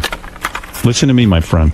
Go ahead, man. And we came from the same neighborhood. Let's do it. We both grew up black, and we know what it's like. So listen to me. No. We both grew up in a black neighborhood, but you never grew up black. You grew up I wish white. I had been black. Being white in a black neighborhood is the toughest thing ever. Well, then you would have had a real But- tough time at camp during the summer. I know. Well, they would have thrown me out. Listen to me, Flav. You now you living in the Bronx? Nah, I live in Las Vegas and, you do? and L.A. I lived in the Bronx for 14 years, though. So you're doing well. I'm Yeah, really I'm happy doing- about it. I'm doing well, Howard, man. Here, I was going to play you. Giving up the East Coast. Kinda, yeah. And the reason why is because I'm having more fun out on the West. What's the worst thing ever happened to you in jail? Me getting jumped by the guards, by the COs. Really? Yeah. Were you being a pain in the ass, or you were just Nah, minding I your own was business? just chilling, man. You know what I'm saying? And they wanted to make a name for themselves. So, hey, let's beat up Flavor Flav. So now they can run around jail saying they beat my ass. How bad was the beating? They kind of stomped me in the head, kicked me in the chest and in the face and all that. You know what I'm saying? This was in the 6th building. And you have to take it, don't you? And the 6th building on Rikers Island. And do you know what? I tried to take it to court and still didn't win. But it was okay for your mom to do that to you. Huh? It's okay for your mom to do Yeah, that. I'm right. Only my moms can do that to me. Anybody else, believe me, I catch them, they dead. So you were a grown man when you came home from prison and your parents whipped you naked. I mean, they saw your cock and balls and everything. Well, I wasn't a grown man. The last time I got beat like that, I was like 15 all or right, 16 well, all like right. that. Well, I mean, listen, it's a tough life. You Yeah, but described. not as a grown man. I mean, you know, as a grown man, then, you know, I might end up trying to strike back, bro. I'm so shocked you never, out of curiosity, listened to Duran Duran's version of 911's A Joke in My Town, a song you, of course, made famous and wrote. I heard that Duran did it over. I'm going to play you a little. Tell me, I want your honest opinion on it, because I listened to it for the first time myself this morning, and I had a problem with it, but I want to see what you think. Okay. I don't think it captured what you meant in that song, but listen and you tell me. A little bit, Fred. I know, okay. It's too happy. No, I got my 1-1 a long time ago. Don't you see how late they reacting? They only come when they wanna go get the more truck and then bomb the corner. They don't care 'cause they get paid anyway. They get you like an ex, they can't be betrayed. I know use number with no use people. If your life is on the line, then you're dead today. Late comers and the late comers stretches, that's a body bag in disguise, y'all. I'll betcha. I call them body snatchers 'cause they come to fetch you with an autopsy ambulance just to dissect ya. They are kings 'cause they swing amputation. Lose your arms, your legs to them is compilation. I can prove it to you, watch the rotation. It all adds up to a funky situation. Get up, get down. 911 is joking your town. Get up. What do we think? What do we think?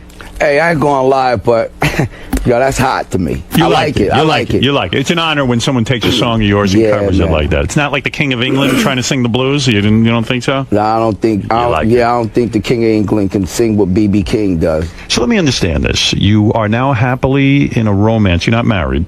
I'm not married, but I'm setting a date, though. You are? you? Yeah, I'm gonna set a date. Not only that, but the reason why I'm taking my time with this is because I want this to be real, real big.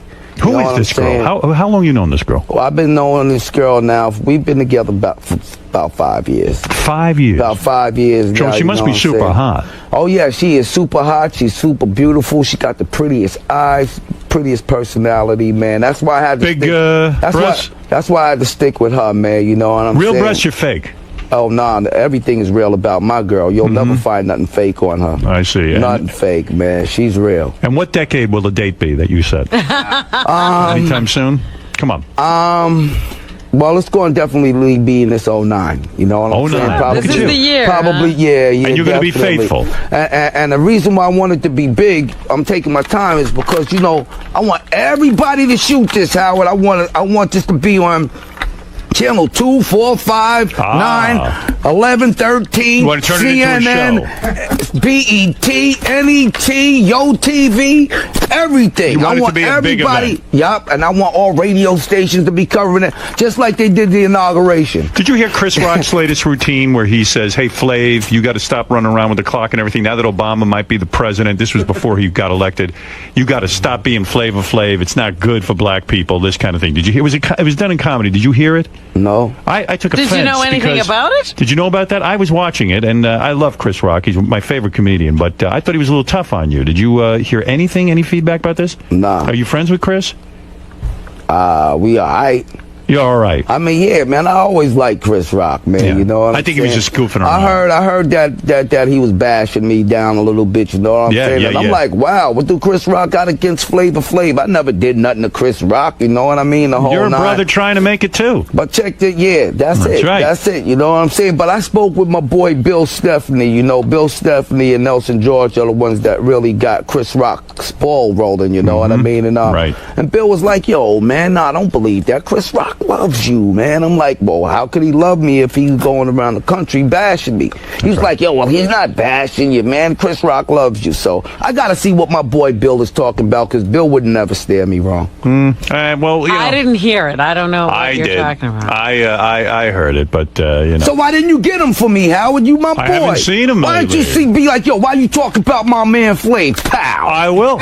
Yeah, we should have read about Yeah, that that's in what the I'm saying, paper, Howard. right? I will stick up Come for on, you. man. I love you. Come on, man. When they was trying to bash you, Howard, I You was stuck sticking up up for for you. me. You I damn remember right. that. Thank God You for you. doggone right. Unfortunately And I'm for you, going to keep sticking up for you, You Howard. were in jail, so. Yeah, that's right. You were nowhere to be found. When? Yeah, you were always in jail. I could never get a hold of you. Oh, okay, but at the time when they was trying to X you, Howard, your boy was out of jail and I was sticking up for you, Howard. Do you ever hear from your old gang members? Do they ever say to you, Flav, look, man, you've made it. You've got some dough now. You got to give us some. How do we get out of there? Nah, do we get some- nah. No? And that's because, you know, my gangsterhood ended a long time ago. I always You know heard what that I'm once you're in a saying? gang, you can't get out. That's true in some cases, but some cases that ain't true. Who did you go to? The head counsel there, the consigliere? Well, I can't really talk about that on the radio because I Right. might start a fire that I can't put out. I understand. You bought your way out, I bet. Nah, I Or didn't buy my way did out. you I get just- beat in and beat out? Did you, Hey, I love you too, Rob. did you fight your way out? Huh? Did you have to fight your way out? Kinda, No kidding. man. Yeah, man. You mean you went to them and said, look, I got to get out, and they said, okay, kick this brother's And they ass. kicked my butt to get out, Right. but I Really? made it out. I made it out, and I'm here with you today, You've Howard. taken a lot of beatings in your life, haven't you? Hey, man, and I might have to take more one day. So when Chris Rock says something about you, you say, hey, man, haven't I gotten the shit beat out of me enough? Can you stop, please? Huh? You too, Chris? Yeah. Chris Rock got beat up too? No. Huh? Wait, So what in other happened? words, in other words, in a gang, they give you a final task. If you were to get out of the gang, you got to perform the final task. Right? In other words, you've got to prove to the gang, and then you have to fight your way out. Yeah, man. Damn, that doesn't sound like fun. Yeah, They beat your ass to get in, I and ain't they gonna beat your lie, ass to it get was out. fun getting in, but it wasn't fun getting out. But don't they beat you up on the way in, too? Yes, ma'am. They sure Jeez. do. They sure do, Robin. I've yeah. seen that in videos where like the whole gang just stomps on And you. it's real. Why though? Why do they have to beat you That's up? called initiation, and not only that, but they got to see if you man enough to be with the crew. If you man enough to be with the, if you can make it through this, you man enough to be with the crew. If you don't make it through this, hey, you can't hang. Did you feel bad when you had to beat up some guy who wanted to be in the gang once you were in? No, because they didn't feel bad when they beat me up, so I didn't feel bad when I had to beat somebody else up. I always say that about doctors. They always complain about they have to do rounds, you know, when they're interning and they work 15, 16 hours a day. And they go, well, why don't you stop that? You go, well, we had to do it, so now we're doing it. And that's true. It. That's true, Howard. Your life's tough, huh? Yeah, not It's now, been a struggle. though. Not now, man. Now you're in a Life good is place. easy. Life is a lot easy now, you know what I mean? It'll be a lot easier, man, if I had your money. Wow. You are the man, Howard. Wow. Come on, man. Stick me in that room back there, man. I'll do about a year, man. I'll do about a year back there for Howard, man, on Sirius Radio. Well, Yo, you think I would be good on radio, though, Howard? Here's what I think about you. Serious, man. Do you think I would be good on radio, Howard? I think if you got real like you were here today, the way that when you got real about your parents and your life and you got real about the, you know, all the Flav shtick, I get it. But when you are yourself and you start to talk about gangs, you start to talk about what went on in your life, the beatings, everything. If you could just sit down and treat it like that, you would be one of the greatest radio performers of all time. Hey, can I tell you something, Howard? Yeah. I know how to do that. You do? Sure I do. Well, I'll tell you what I'll do. I'm going to give Tim Sabian the call. I'm going to tell him, give Flav an hour of his own. Let's see him get on there. And I guarantee you will be great. I think so, though, You Howard. know. I probably will blow up Sirius Radio, too, like you did. Imagine you just talk to some kid who's trapped in a gang on the radio who says, I don't know how to get out, Flav, and you advised him. And then he ended up getting out. That'd be great. Yeah, I mean, I would want to hear about this stuff. You've lived a life most people think is insane. Yeah. And they want to hear about it. And not only that, but I'm grateful, man. I thank God, man, that I still got this life. You ever right been locked now. up in a mental institution? Never ever in my life. Anyone ever tried to commit you? Never ever in my life. Ever been so down that you didn't want to go on? Never ever. Wow. Here, I'll Never give you ever, a man. sample show. I'll be a caller. I'll call into the Flavor Flav show and see how you handle it. You ready? Okay. Hello, Flav. I know I'm you in got a gang. I know you That's got. crazy. Wait a second. I know you got laid when you were 6. I'm 7 years old. I still haven't gotten any pussy. What should I do? Well, honestly, to tell you the truth, I think you should just pop a bone and keep it in your pants. Wait, you're try it. telling the kids to wait. And wrap it up. Dominic, you're on the air with Flavor Flav. You got to see Flavor Flav in Dion Taylor's Night Tales, available on DVD What is tomorrow. Night Tales? I'm going to tell you that in 1 second, but Ah. first, Dominic, go ahead. Flav, do you remember when I was representing your wife? Huh? Do you remember when I was representing your wife in family court? Oh, wow. You're back again? What grave did y'all dig this guy up from? Hey, are you in my movie Night Tales? Well, he was He's the lawyer in the movie Night Tales. Dominic, you were the lawyer against Flav and his divorce? It was actually a family court proceeding, and Flavor Flav happens to have the nicest kids in the world. Are you seeing them now? Thank you, man. Word up. I see all my kids, man. I be with all my He's got kids. a really nice son and really nice kids that I met, and I hope he's being part of their lives. Are you? I sure am. He said bro. he is. Big That's good to time. hear. And my grandkids, too. You got grandkids? I got 4 of them. How old are you now? I'll be 50 years old in March. And you got Flav is grandkids? 50? Yes, I'll be 50 in March. Hey, and guess what? You look good. They're having a 50th birthday party for me at BB King's on the 15th of March, and then as a special request, I want my group to perform. So that's how I'm going to bring in the 16th, my birthday. All right. Public Enemy performance. Is Dominic going to be invited? He represented the opposition. Sure, he can be invited. Come on down. Yeah, he'll He'd introduce like you. to see you, actually. I'd love to see him.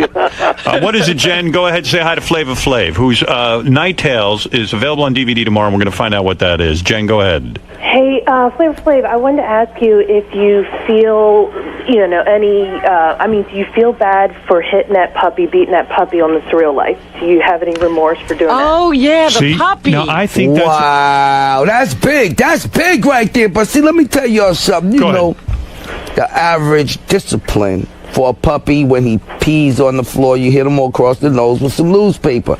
That's all I did. But then, TV, they gonna beef it up, so they kept running it, and made it look like I was killing the poor dog. Flav, isn't it true in a way, though, this ties in with what you talked about earlier, that when you're abused so much as a kid yourself, I mean, what you describe is But really I never bad. was abused. Stop saying I was abused, Flav, Howard. you're being a denier. You were No, abused. I never was abused How can ever you say in my that? life. How can you say that you were beaten naked with electrical cords? But that wasn't abuse. That What was is it? discipline. It was called discipline, Howard. See, that's why Well, you don't so feel does bad about the dog. There's a difference Flav. between discipline and abuse. The slave master used to call it discipline. Yep. Hey, no, that was abuse. The master. Oh, you recognize I don't care it when what's a slave. you recognize Listen, The slave massa, whether the master's abuse. massa, wait, let me educate Slave you here. master's abuse, If but the my massa- mom, she disciplined. If the massa was abusing, then your parents were abusing. You don't know different than the massa. Wrong. Oh, Howard, come because on. see, Doesn't Come on. matter Yeah, who's man. wielding It the matters. cord. Doesn't matter who the massa matters. is. The massa comes in many colors, my friend. Yes, he does. Sing that. He comes in many colors. That's right. The massa comes in many colors. That's Album right. I'm He putting comes out. in many colors, but you know what though? That's My right. mom, she only comes in one color, and she don't come into the color of the master. Chris, go ahead quickly. You're the last one in on Flavor Flav, Deion Taylor's Night Tales, available on DVD tomorrow, and then we're going to find out about the project. Go ahead, Chris. Hey, now, Howard, how are you? All right. Flavor Flav, late night. First of all, Howard, if you think you're a bad-looking man, you ought to feel good sitting next to him. Who? Flav's a handsome man. Let me tell you, he's a handsome man. Anyway, back in the early 90s or late 80s, I had to spend 28 days. I got a 28-day deal, Nassau County Jail. Yeah. So, you know, I could have paid a fine or did the time. I figured nice 28 days, nice and quiet in county jail in a barracks. Who's in there? Flavor Flav. This guy never shuts up. He talks. He talks non-stop. He talks in his sleep. Talks in his sleep. And yo, and the sounds of this story, I think you stole my style. Right. Chris, did you and Flav get along in prison? I mean, I think it would be exciting to be near Flav in prison. Oh, it was a horror. It was a horror. Just like Night Tales. Just like Night Tales. I asked him about the clock around his neck. I said, "What's with the clock?" And he says, "That's to let you know that I know, to let you know that I know what time it is." Well, first of all, I doubt in prison they let you wear a clock. Am I correct? Nah, they took it away from me, Howard. So don't Exactly. even listen to this guy, man. Flav, so let's talk about this thing that you're promoting. This is called Night Tales. Yeah. What is this? You're now a movie Well, star, see, right? Night Tales, yeah. It's a TV movie series, you know what I'm saying, and developed by my boy Deion Taylor, you know, and it's like a twist of the Twilight Zone, you know what I'm saying? Oh, A twist good. of like the Alfred Hitchcock show, a Rocky Horror. So what happens you know to you what I'm in this? saying? You're- Suspense, mystery, yeah, thriller. and see, you know, you got a lot of celebs, you know, coming through. You know what I'm saying? Other celebs, you know, coming through, doing the act, putting on the acting skills and everything. What part do you play? Or what happens? I'm the Rod Sterling of the movie, baby. I start the show off. I tell you what it's about, and then you see the show. And Oh, then you're the after- host. Right. And then at the end of the show, then I come back on and I close the show. All right, so you're not in So one of the stories. I'm the narrator, baby. I'm No the narrator. I'm the storyteller. You know what I'm saying? And you're behind this. You've been paid I'm for the this. brand, baby. I'm the brand. You're the brand. If this takes off, you'll be the Rod Serling of Night Tales. There you go. Word. Interesting. And not only that, but Howard, we got a part for you. Would you come do Night Tales? I have no idea. I'm a very big star. All right, well, check this out. I'm going to submit something to you, man. Just Well, don't let me say take a no. look Come at be it. in my movie, man. All right, come on, take a be in look my at movie. it. You know, I don't just do any project. I know that. I My know name's that. above the title. There's a And not list of only demands. that, and when you do another project, Howard, you got to have your boy Flav on board, man. I put you in all my films. You know that. Thank you, man. Well, put me in your next one, too. You know how Ron Howard always puts his brother in? I put in Flavor Flav. Flav is your go-to That's right. guy. You're Howard. That's my guy. What is That's this my guy. kid, He was Clint? very Clint good Howard. on set. I'll tell you this: Flav on set was a professional. He was not a pain in the ass like Was some of he these other on rock time? stars. 'Cause, you He know. was on time. He got the clock. Thanks, he thinks man. it's 6 o'clock all the time. So I told him call time is 6 Be in o'clock. 6 o'clock. He was there for 3 All right. days. All right, well, Howard, well, guess what, Howard? All of that right now is about to change, Howard. 6. What time is that? Midnight. It's 12 o'clock. 12 o'clock. It's 12 o'clock. You know why I put it on 12? Why? Because 12 o'clock points straight up. And right now, I'm straight up with you, Howard. All right, thank you, Flav. That was good. That was good, Robbie. That was good.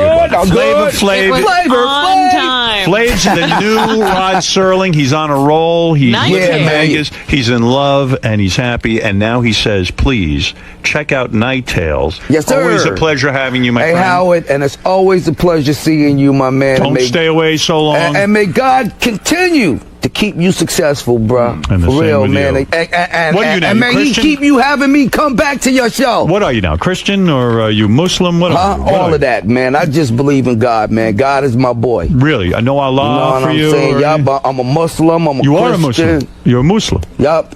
Assalamu alaikum. Walaikum salam. All right. I love you, big bro. You be good, man. Thank you, man. Yeah, everything's good. I promise you, man. Thanks, man. You look good. Yeah, man. I'll be 50 in March, man. I'm about. Hey, listen. And if you're around, come by my birthday party. Okay, great. All right, at BB King's. We'll get all the information. Yeah, I'll make sure you get everything, Howard. I'd love okay? to. All right. Continued success, my friend. Thanks, Howard. You Right. take care, It's man. great seeing you. All right. Hey, yo, don't be surprised, man. I might end up doing a radio show. Well, there's up the here guy, one Tim day. Savior. He's our guy. Hang on. We talked before. Underdog woman, Howard. Call him. Seriously. Okay. Do something. We'd love to have you. Love to. Are you serious? Wow. What do you like about doing Howard's show, man? You seem like you're still laid back. You guys get along so easy. Hey, well, you know, first of all, man, you know, me and Howard, man, we got a natural chemistry going, you know what I'm saying? That's called natural chemistry. A lot of people ain't got that, you know what I'm saying? But then again, also, another reason why I like doing Howard's show is because the personalities, man, you know what I'm saying? I mean, that's what makes a good radio show, great personalities. Yeah, He's got a great personality. I got great personality. Personality walks, personality talks, personality smiles. Now, you might want to have your own radio show on Sirius, you said, right?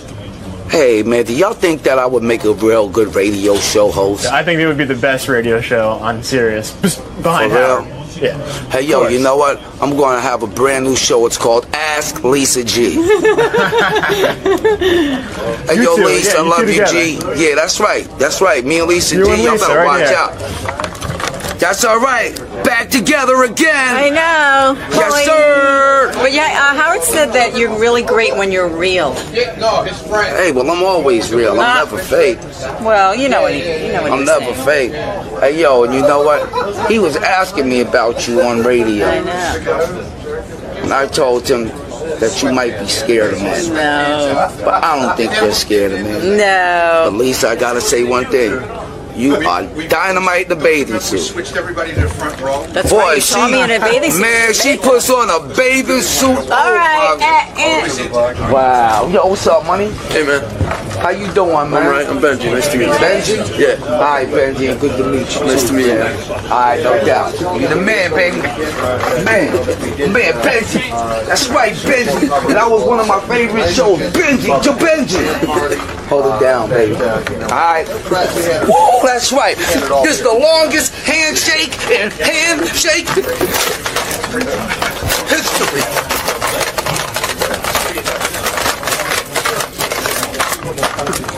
Yeah, and we're still shaking, folks. Still shaking. And we're still shaking. Bacon! It's bacon. I smell bacon.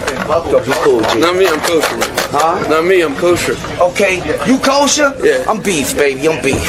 All the pork that I eat beef. Keep it halal, man. That's right. Keep it halal. Halal. Yo, peace, G.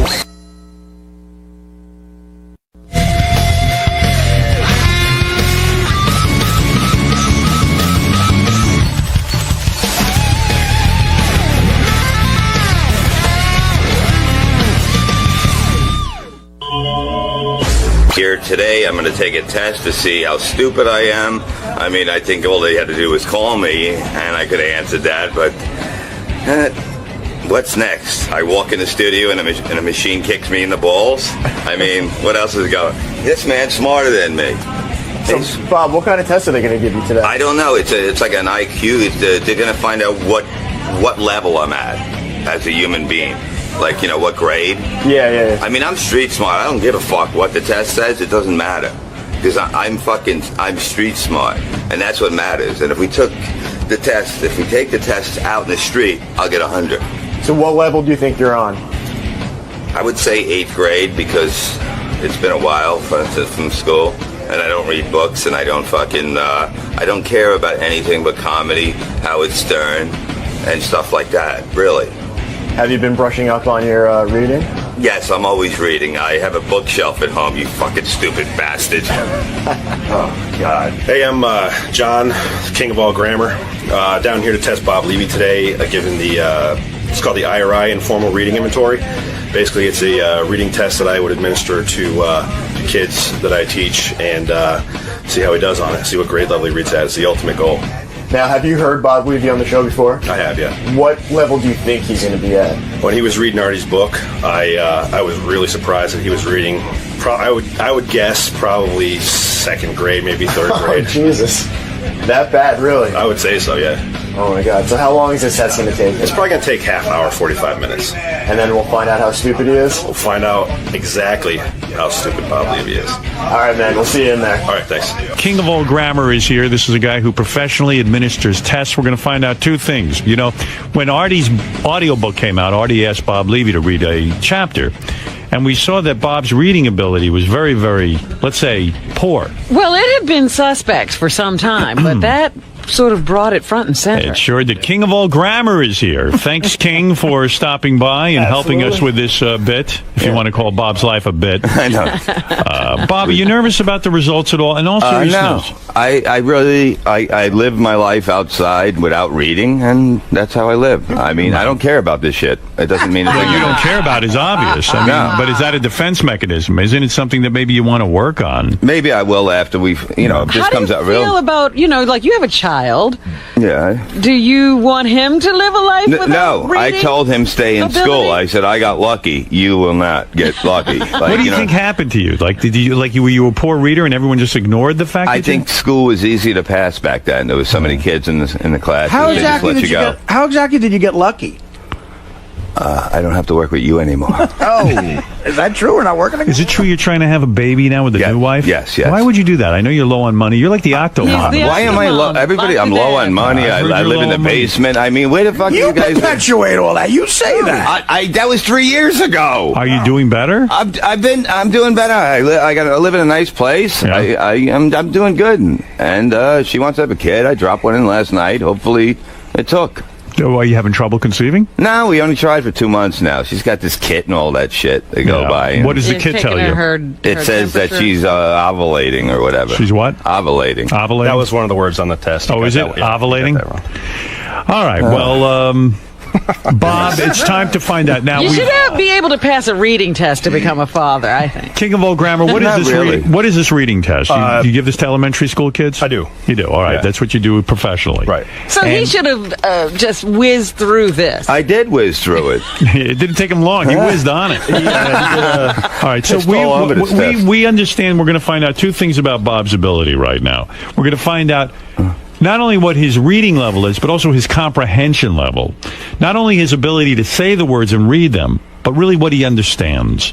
And we took a guess. He understands what you're saying. Do you want to hear the tape first, Howard? Yeah, I do want to hear the tape. Okay. All right, here is Bob taking the test. So here's how it goes. Go to Gary, page 1. right. Okay, the first thing, it's on the far right-hand side. Okay, the first thing is just Bob reading words, not paragraphs or phrases, just words. Here is King of all grammar administering the test as Bob reads words.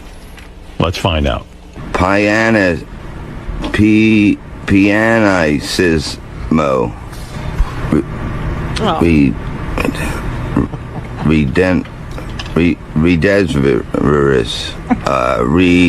Repatriate. Oh, this is a great game. Temmered. By the way, I'm trying to figure out what word Bob... That's what I'm saying. It's a great game. Try to figure out what word Bob is trying to say. I'm going to start out again, and then I'm going to... Let me see if I can play that That last word was cat.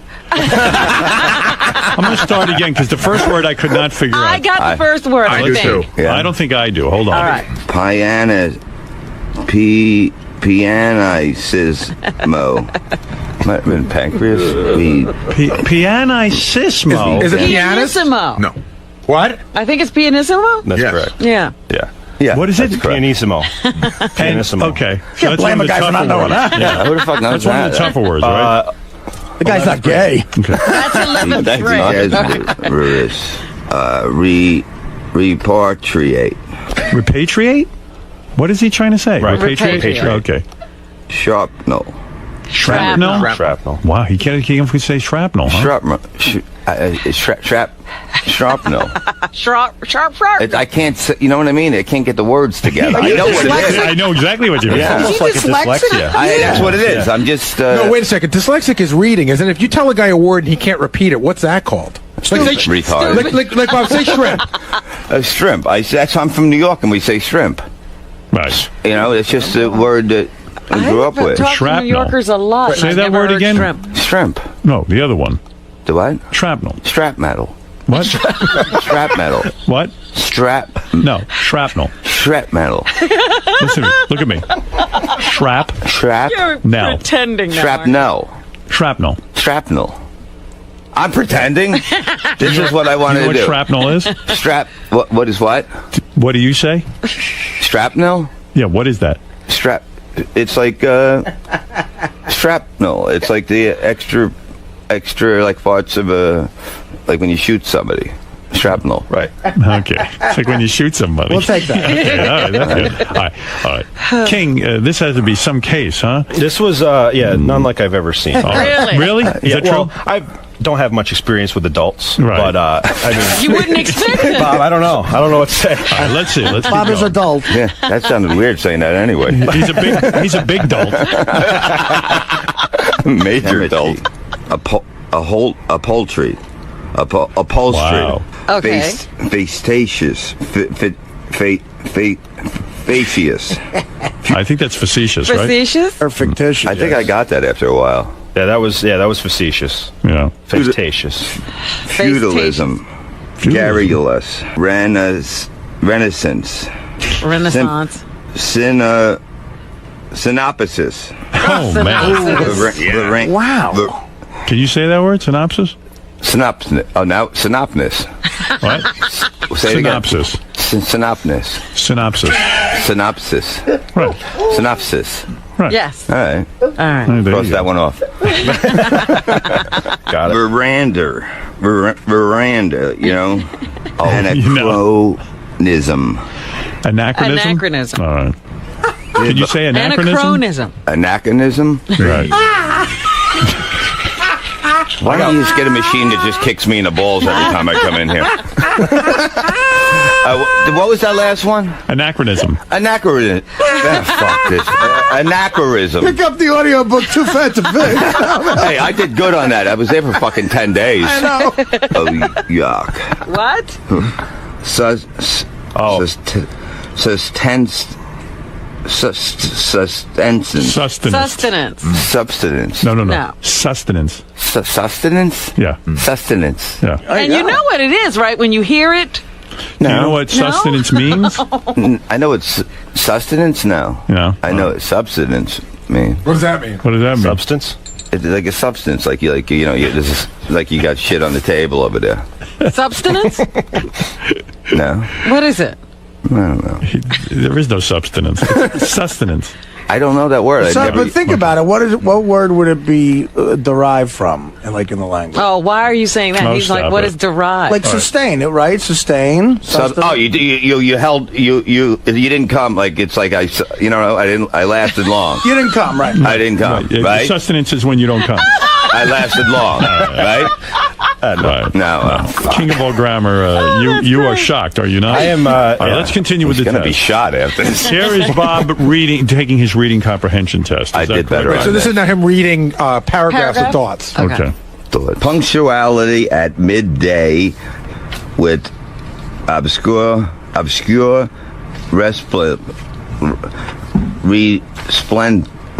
resplendent with scarred ash and vermilion, and his eyes sparkled with a sharp abnormal gleam, which was really an outcome of a a continual search and look for customers. To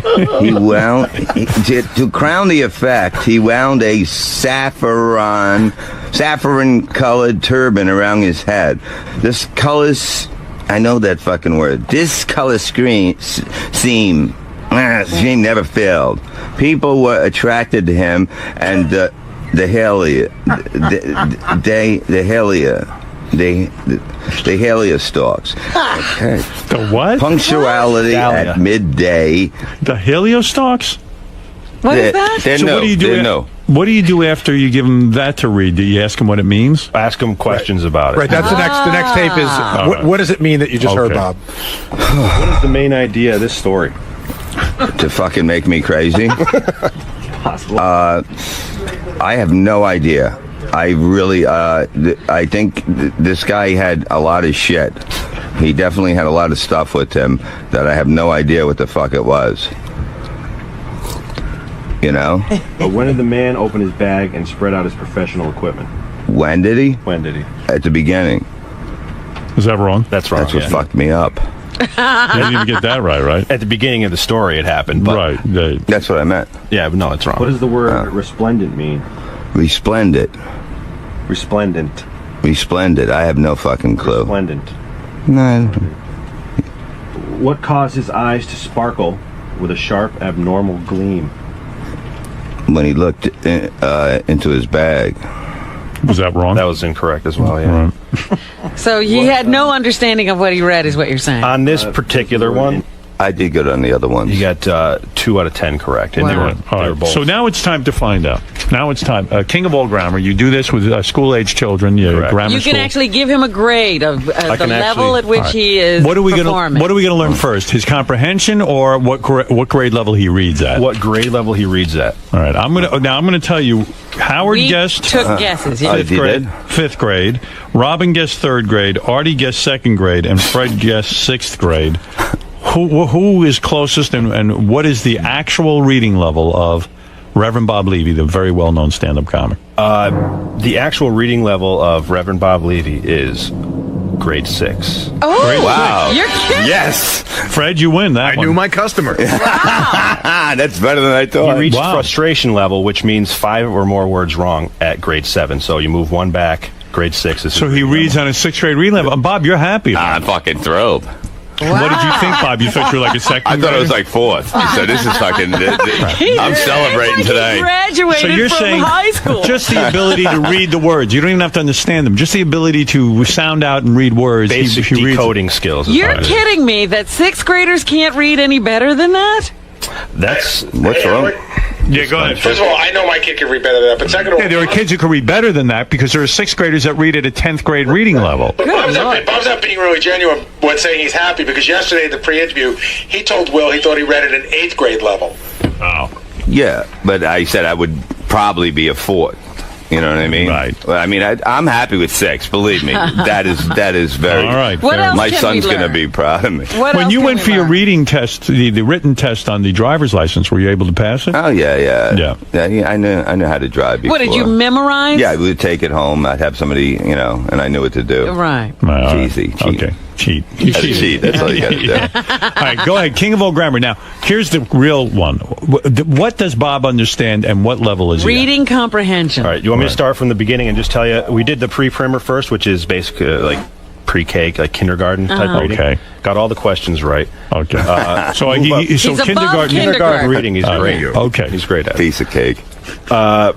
First grade, he got 2 out of 8 questions correct. All right. What? Comprehension. 2 at first grade reading level, 2 out of 8. So that would put him somewhere between kindergarten and first grade. And retarded. But Wow. second grade, he did better. So Oh, really? Yeah, second grade, he did better. Answered the questions. He got 7 out of 8. So his actual level, Uh-huh.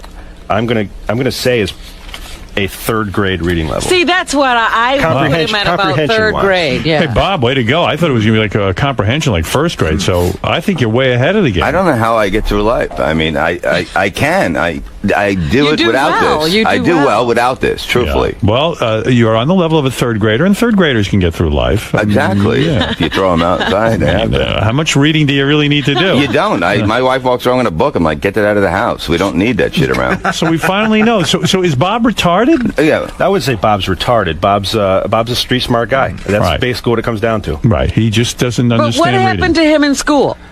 They let me go by. Probably just like they do. They just pass you on if there's no hope for you. I will say, well, not there's no hope, but no, maybe I'll want to read more. Nowadays, they sort of take these kids, give them special programs, and try to help them out so that they don't get like Bob. But somehow each teacher kept passing him through because with a third grade comprehension, there's no way he could have passed 8th, 9th, 10th, 11th grade. Right, he couldn't do the rest of the schoolwork. Right. Yeah, they just let you through. I would get a 65 all the time, and that's just passing. Did you graduate high school? No, but I did go for like 5 years. High school? My God. Yeah. What grade did you get up to? I got up to like 11th many times. A few times. And then like the kids were like 5 years younger than me, and I just dropped out. I couldn't take it. Is that traumatizing? Yeah, it was. Do you know what traumatizing means? Yes. Okay, it was sort of like right now. All right. Gary, what do you want to say? Bob, I got a question for you. How do you... Does somebody read your contracts for you? In other words, when a comedy club sends you a contract, do you look at it? Or do you read it? It's very simple, the contracts. I tell them what to put down on it, and it's like a third grader. But do you know if they did? No, I definitely do. Have you ever been screwed because you couldn't read the contract? No, never. I've signed some Levy contracts, and he's right. They literally say, you get 1,500. I get 200. He gets 2 drink minimum. Right. She gets Jane runs fast. Run. No, but I can't laugh at Bob because you talk about in the 80s when we went to school, maybe they did let people through. They really screwed up on him, though. Well, I had summer school. I had summer school with this woman, and the woman said to us, because she was afraid of us, she said, because we misbehaved all the time. Remember the woman I told you I sprayed her with a water pistol and all that shit? She was my summer school teacher. She told 4 of us, look, sit in the back, don't say a thing. Don't bother me. I'll give you a D, and you'll get out of high school. Well, but look, I mean, you're able to read. You wrote a book. I read very well. Bob, are you back to drinking? I heard you are back to drinking. I drank a few times since I threw out my shoulder. Yeah. And the pills are not working with the shoulder. And I got a little fucked up. Are you back to using coke? No. What? No, I'm on a lot of pills. You want to swear on the life of your child you're not back on Why coke? am I always swearing on the life of my child every time? Are you using coke again? I might have slipped once in 2 years. When? Last night. Last night? No. Come on. No, I've been great. I'm telling you. Don't be A-Rod. No, I've been great. I'm hear reports about you. What reports? I heard you were very messed up. No, I'm not. I am the most normal person out of all those fuckheads back Want to take a drug test? No. Right, okay.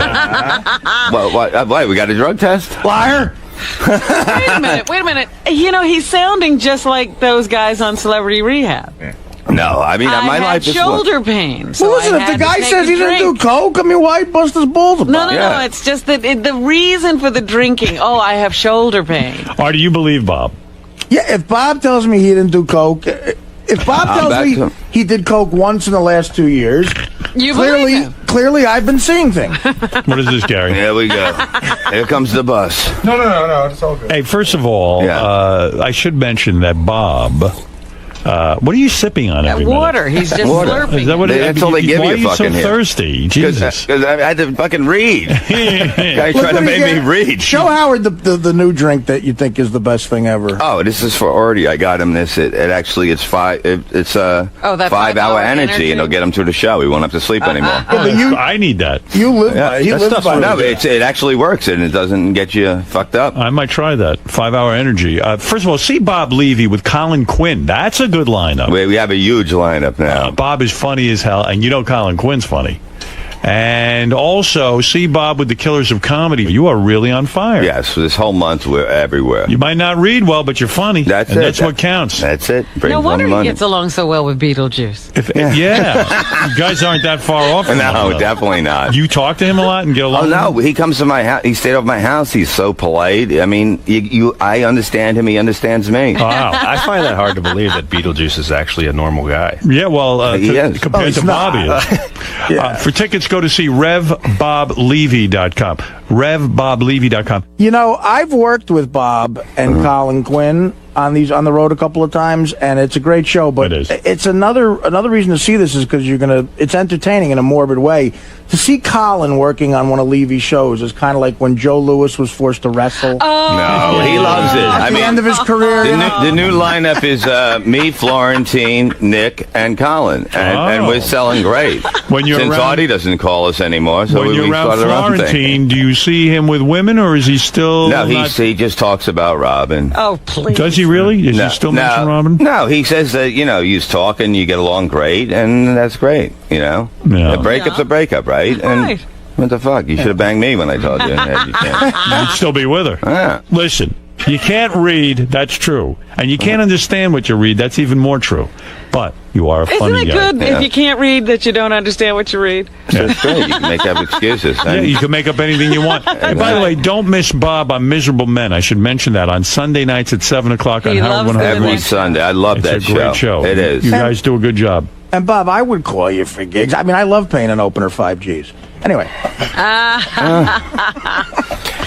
Thank you, Bob, for making us all feel smart today. I Thank really you. do And if appreciate it. anytime you guys want to feel good about yourself, I'll be back. King of Old Grammar, do you want to say something? Can I throw a plug out there real quick?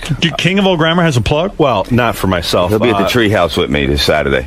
Giving you a reading test. What is it, King? I brought some cookies down from friends of mine that own a cookie company up in Saratoga. All right, go ahead. Park19cookies.com. They're really good. Artie, you should try them out. They look fantastic. Thank you. I saw them out. Park19.com? Park19cookies.com. Park19cookies.com. Artie will try them out. I'm sure that he will eat every one. That, and if I fall asleep after the third cookie, I'll take Bob's 5-hour energy, and I'll get enough energy to eat the last 2. What is it, Dan? Go ahead. You're on the air. Hey, I sort of feel bad for Bob. I mean, I know he brings it upon himself, but I mean, I don't know how a man that can't read like this can survive in the world like today. So it's sort of amazing at the same time. Well, listen, he has a skill. He's a funny guy. He, despite the fact that he can't read, he's managed a stand-up career, which is very funny. And as King of Old Grammar said, he's street smart. If you saw his stand-up, you'd think he was at a 5th grade reading level. You want to know, everyone says Bob's street smart, but I think if you gave him a comprehension of street smarts, he'd probably be 3rd grade level, honestly.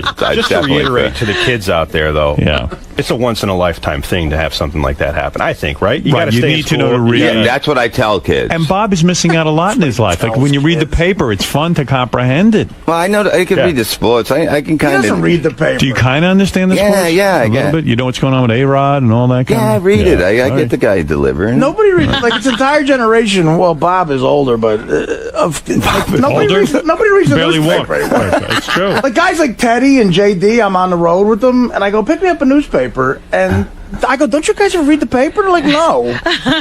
They play video games. Like Teddy plays video games. A lot of gay guys. You know what's amazing? A lot of gay guys. You know what's amazing? I was just speaking of newspapers. I was reading that Cablevision, of course, bought Newsday, which is a newspaper on Long Island. It is the most successful newspaper. When I was a kid, we'd get Newsday.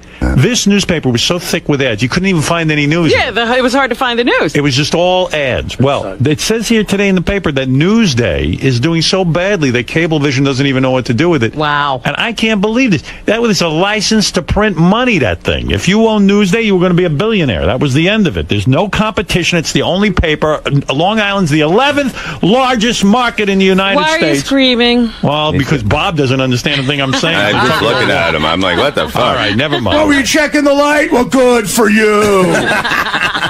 King of all grammar, thank you. And Reverend Bob Levy, continued success. Thank you. Despite And Kills and Comedy on the the Road on Howard TV. Oh, hey, by the way, I got to mention that. There is a great series of Killers of Comedy on the Road on Howard TV. Several episodes. I think it's like a lot of episodes. Yeah, right? there's 3 right now, and there'll be one each week coming. And it's airing on Howard TV exclusively. It features behind-the-scenes antics, the comedians as they travel across the country. See Bob Levy handle Beetlejuice. You know, that's a whole show in itself. Yeah. The way they have to get him around. Shuli's on there, Yucko. Gary the Retard is on there, Iron Sheik. Yeah. And see Colin Quinn weeping? No, that's why I'm with Colin. You will never get an inside look at that. We even had an outside company do this whole piece. Yeah. And it's pretty spectacular. So that's just another thing on Howard TV. All right, thanks, boys. So, Bob, you read on the level of a 6th grader. Yeah. And you have the comprehension of a 3rd grader. That's right, baby. And you are excited, aren't you? Yeah, that's why I get the young chicks. You know what I mean? He's living the life. I am living the life. Look. My wife's 37. She looks like she's 29. You're not disappointed at all? I am not disappointed. I have a great life. Why would I just be disappointed in words? Words are for pussies. I make a living. I got a nice house. I got a jacuzzi, okay? You know? What did reading get me? Reading got me nothing, all right? I got everything on my own. Not reading, not books. Me. So basically what we're going to do is I'm going to give you a word list. I just want you to read down the word list out loud. Okay. All right. And that's it. So start on the left-hand column 1 through 20, right-hand column 1 through 20, and then we'll move on from there. Sounds easy enough. All right, when you're ready. Air, cold, dear, drink, every, food, hold, learn, move, number, often, several, start, such, table, today, try, wash, wrong, yellow, absurd, affairs, appeal, association, cavity, complicated, crucial, deliberatory,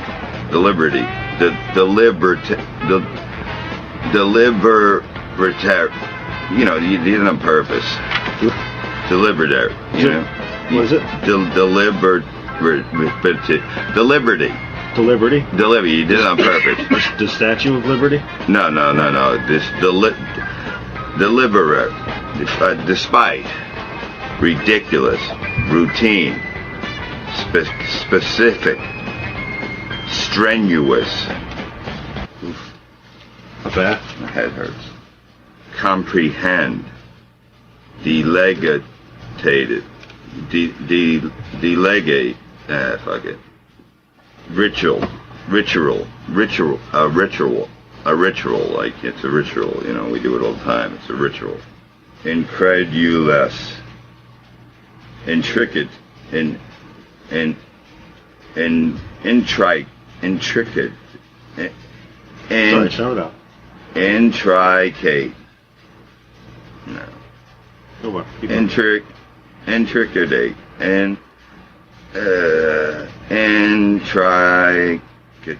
Fuck it. Knock your normal. Knock your normal. What the fuck is that? Reluctantly. Like I don't want to do that. Shiftless. Tactful. Tangable. Sort of like bangable. Exaggerated. Ethnic, like ethnic,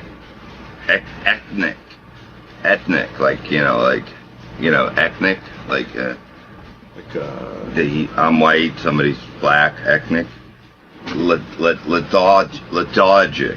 Lethargic, when you're lazy, you're lethargic.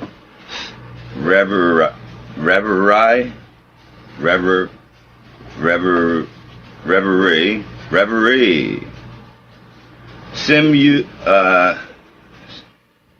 Simultaneous, when it happens at the same time. Simultaneous. It happens. You know that word? It happens at the same time. Simultaneous time. Yeah.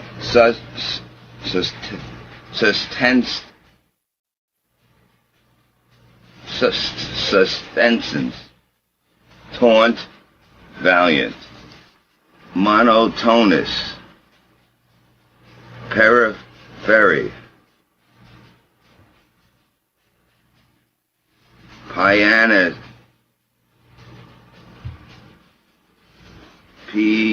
pianismo,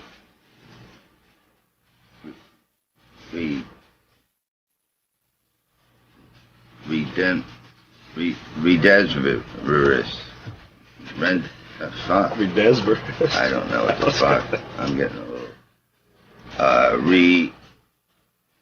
Repatriate. Sharpnel. Temerity. Upholstery. Upholstery. Like stuffing. Yeah. Got it. Whiz-ended. When you're done pissing. Blasphemy. Blaster me. What are you gonna say? No, blaster me. You know, it's like fucking blasphemy. But you know what I mean. I know the fucking word. Bodacious. Clandestine.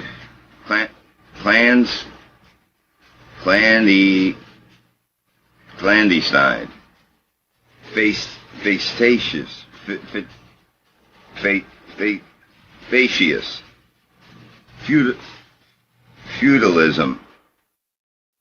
Garrulous. Irony. That's what this is. Synopsis. Veranda,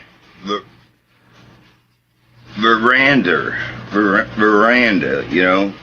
It's like I could see the veranda. That may not be the right word. You got it. Okay. I'm stupid. God damn it. You know? What am I going to do? You know, I didn't do much school.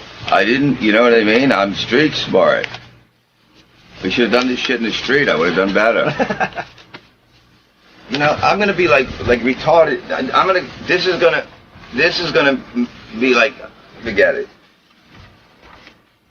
Why don't they have a thing that just kicks me in the balls when I walk in the studio? Why can't you just make it easier for me? All right, can I go to the bathroom? All right, we got time, Sal? Sal, I got to piss. I can't even open the door. This is ridiculous. I love you, Richie Wilson.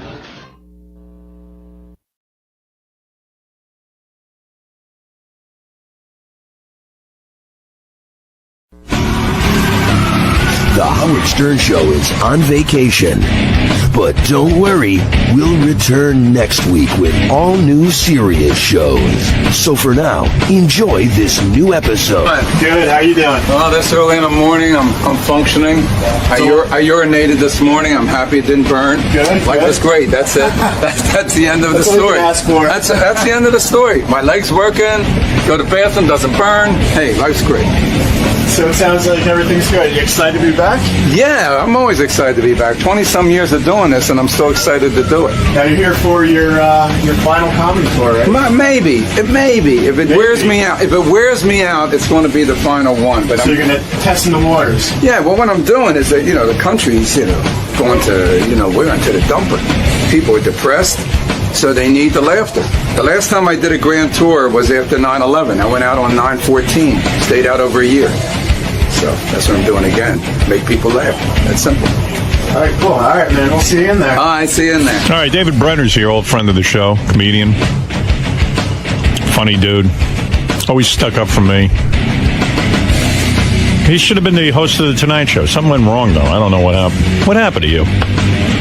You were so close to being you Johnny Carson. Yeah. How many times did you fill in for Johnny? About 75. 75 times, and it looked like it was the lock was in. It was going to be your job. I was up there for it, but you fucked it up. What happened? I didn't fuck it up. I got involved in a custody battle. I wasn't allowed to work more than 50 nights a year. Why? Because it's against the law. You become an absentee father, you lose your kid. You know the whole story. You didn't want the Tonight Show more than your kid? No, I wanted the kid to be free. That's why I took my name. More than the Tonight Show? Yeah, and I took my name off the list. Oh, it's insane. Yeah, it's nuts. Don't you think your son would have been a lot prouder of you if you He'd were be the a host lot of the richer, Tonight Show? that's for sure. Right. Yeah, all right. Hey, I fucked up, man. What can I tell you? Do you have regrets? No, I didn't. Would you like to be the host of The Tonight Show? Sure, in a second. You think Jay Leno's doing a good job? He's doing all right. Nothing great. No, he's never had me on. Oh, he won't have you on. Why? No, I don't know. And we're friends. I mean, Well, are I'm you friendly really with friends? the guy. I mean, the guy well, wanted I'm you on. friendly with the guy. I run into him. I go to NBC for other things. I see him. Matter, We you're talk. not good enough for you. You host the goddamn thing. I don't know. Hey, I don't know. Why don't you know these things? Well, what am I going to do? If I know the reason, if I know the reason, is that going to change anything? You ever run into him? Did you ever say I to him? see him. Yeah, You go, Jay, what's the deal? He even gave me a blurb for my last book.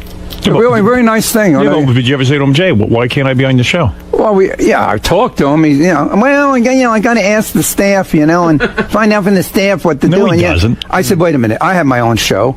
You don't have to ask the staff. Right. You're the boss. Right. I mean, look, if I wanted to come on your show, would you ever say to me, well, I got to talk to Gary and the guys? No. Yeah. But I don't want to talk about this shit. This is history. It's upsetting me. Yeah, well, it upset me then. So listen, you're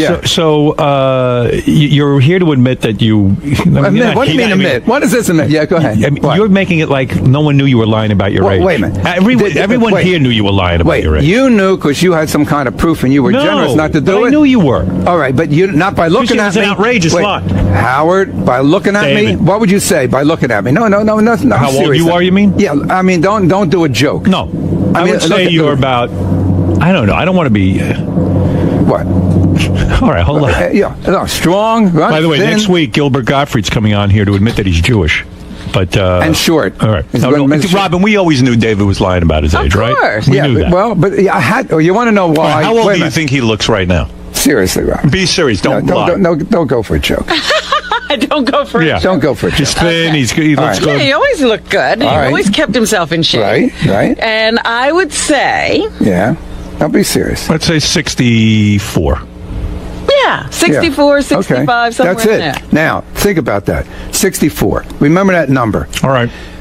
When I was doing in college concerts, I started comedy 40 years ago, 1969. Right. In fact, a lot of people don't know this. David, you know him from The Tonight Show. You know him when he did comedy.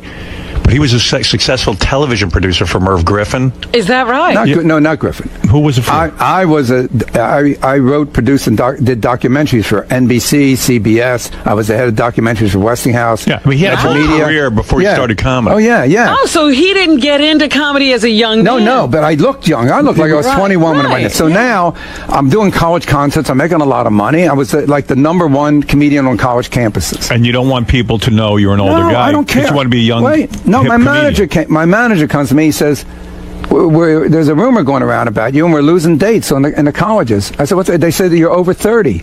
I said, "So what's wrong with that?" I never said I wasn't. Right. He said, "Well, you know how it's like the Abby Hoffman. Don't trust anyone over 30. Right. So I said, "Well, back then, all the hippies, all the assholes of my generation. Yeah, we're all over 30. Right. So he said, "We got to say you're younger." I said, "Well, how much younger?" He says, "I don't know. You pick it." But you got to be young. You got to be in your 20s. I was at that time, ready? I was at that time 33 years old. Right. So this is what a schmuck I am. So normally you're going to really do a chop job.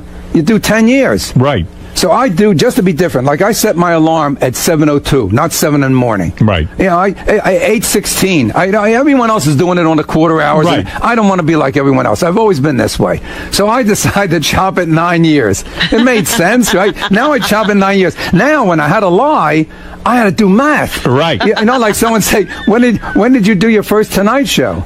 How old were you? Right. Well, I know. I was 35. So one lie fits into another lie. And then doctors don't know how old I am. So you would lie to a doctor? I had to lie to everyone, Howard. It's going to come out. Wait, are you being honest here? Now I'm being honest. You don't believe me. No one can tell you to change your age. You were vain, and you wanted to be... No, that isn't it.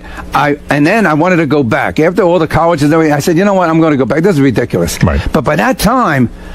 I had everybody covered. I had it covered because it couldn't leak out. That would be worse. People who went to high school with you say, "Hey, wait a second, I went to high school." No, with they did. I'm 87 years old. No, they were good guys. I mean, one of them made one joke. Someone interviewed him. He said, "No, I remember we were about 10 years old, something like that, and we were standing on the street corner hanging out, and this little baby crawled up, and he was very funny with a big nose, and it was a funny joke." Did you lie to the women you dated as well? Yes, I lied to everyone. You lived a lie. I lived a massive lie. Right, 9 years. But doctors, and I would say this after I got a physical, I'd say to the doctor, he'd say, hey, you're in great shape. Boy, heart, lungs, everything, boy, great shape, wonderful shape. I'd say, well, how about like in, I don't know, like 9 years from now? Will I be in the, how will I be then? If I had all this now, what you're showing me, 9 years from now, he said, you won't be in this good a shape 9 years from now. You know what I mean? So wait a second. Yeah. So it gets back to the question, how old are you? All right, the Can truth? you say Do you feel funny saying it? I'm ready to vomit, but I don't feel funny. No, I will tell you exactly. Okay? All right. No jokes. I used to do, people would try to trap me. I'd say, well, I'm exactly 9 months older than my teeth. That stupid joke things. Right. Okay, I hear the drum roll. This is great. I will be the next birthday, which is very close to now. I'm having a fucking fit. If you want to know the truth, Howard, you and I have been through. Or you. You have gotten me in so many corners in my life. Did you start to believe your age? Like now? Yes. Yeah. And now, but what happened is my real age. I got depressed thinking about my real age, let alone the lie. I mean, the lie got depressing. Right. When I was lying, when I was real, like 55. When I was really 55, and I was saying, I was 40, whatever, 46. Right. 46 was starting to bother me. As the years went by the time I was really like 60, oh my God, and I was saying I was 51. Well, how old are you? All right. Tomorrow's your birthday. Yeah, but I don't celebrate my birthday. I never did. But tomorrow I'm going to be. Give me a chance. I'm going to be 73. You're kidding! Oh my God! You could pass for 71. Really? Wow. I know. In the morning, and that's in the morning, Howard. 73. Yeah, I'm going to be 70. My God, David! I was born. Let's see. I was afraid you were going to say like 87. No, 73. Hey, that's now 73. We need to call you Mr. David. You're a senior. You said 64. You still said, get it up? Well, but you both said 64. Yeah. Isn't that interesting? Because that's the lie age. Right. Right. So I looked at. No one challenged me. But then I even got phony ID. So I got phony. I got it on me. I still carry it. Wow, you really went. I'll show you my ID. I'll show. Yeah, I went all the way. But we always knew you were lying. Well, you know how we knew? It was because David's age didn't change while everybody else's did. Yeah, I kept getting older, and David was still a young comedian. I kept. Now it's unbelievable. This worked. 9/11 screwed this up. Careful, okay, you can break a bone. Wait. All right, don't do old jokes. Jesus, you're going to start doing old jokes. This don't do old you're jokes in your now. 60s. Now this says you were born in 1995. You're like 13 years 94. old. Look at your eyes. 1945 is my fake year. Yeah. Now you see it. It's an ID. Now I go to the airport. First of all, it's so funny because it's ID. read what it says. Read what it says on the back. The identification card is solely used for your personal use. Carry your card at all times. Do not discard without first mutilating or otherwise rendering this card unseeable, unusable. It's not a driver's license. No, now it's look. Who would show this? Look at the title of it. Identification card. Identification card. So now I'm in an airport one time and I have a photostat of my passport. Right. So I go up and they say we don't accept photostats. This is after 9/11. Yeah. So I said I always use photostats. They said we don't accept it. I don't have any other ID. So they said, do you have any other ID? You don't drive? No, but I didn't have it with me. I'm not driving. So I said, yes, I do. And I take this out, and I get through security. Wow. It cost me $3 on 6th Avenue. Wow. There are a few Lebanese guys who sell these, anything you want, CIA, FBI. It's a joke. Yeah. It looks actually official in a weird way. I got into all the radio and TV stations that have security. I got into the government building here in New York with that. So did you marry that broad, Ty Babylonia? No, the broad. Yeah. No, Ty Babylonia and I are engaged, and she knows my real age.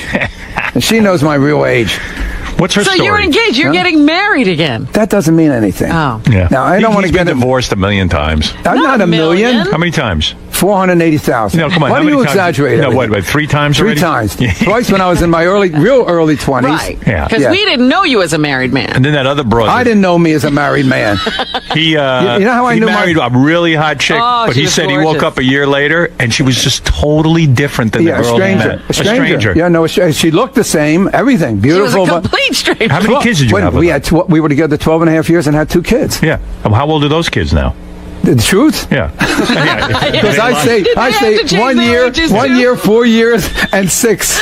But the truth is, Cole, who you know, Yeah. when I brought him in as a little boy when he was 2 years old, when he used to come in. Yeah, he's like 40 now. He's 26 years old, Wow. 6'5", Right. and then Slade is 13, and Wyatt's 10. Wow. I What give do him my you- ID because here. I'm going to a government building in Washington. Go ahead. Yeah, why don't you make sure you can get in? I'll get in with this. So now that you're 71, are you going to retire? No, I'm going out. 73. No, I'm actually going out on a major tour. I'm serious now. Yeah. I haven't been out on a grand tour until when 9/11 happened. I went out on Are you going out on tour 9/14. because you're out of money? Because No, you the said to me country's out of money. No, you said you spend everything you Yeah, make. but that's Have okay. you stopped that? No, I won't stop that. Why should I stop that? He says when he dies, he'll be penniless. Oh my God. Yeah, that's the idea. Now I'm going out on a tour because of the recession or depression, according to how you want to look at it, realistically or not. And it's time for people to laugh, like it was after 9/11. And I'm starting it in Philadelphia, May 15th and 16th at the Prince Music Theater. And I'm going to go all over the country, maybe for a year. Does Ty Babylonia have money? Yeah, Ty's all right. I mean, Ty was- well, she's a skater, right?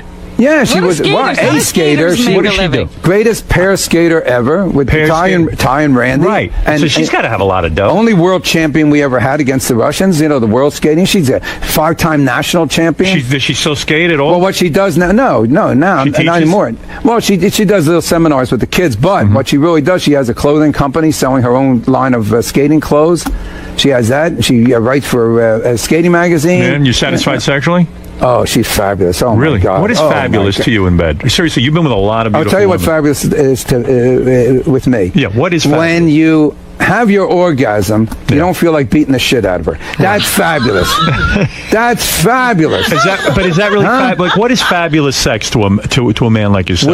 When you think about what you just did, you can't think of one more thing you wanted to do.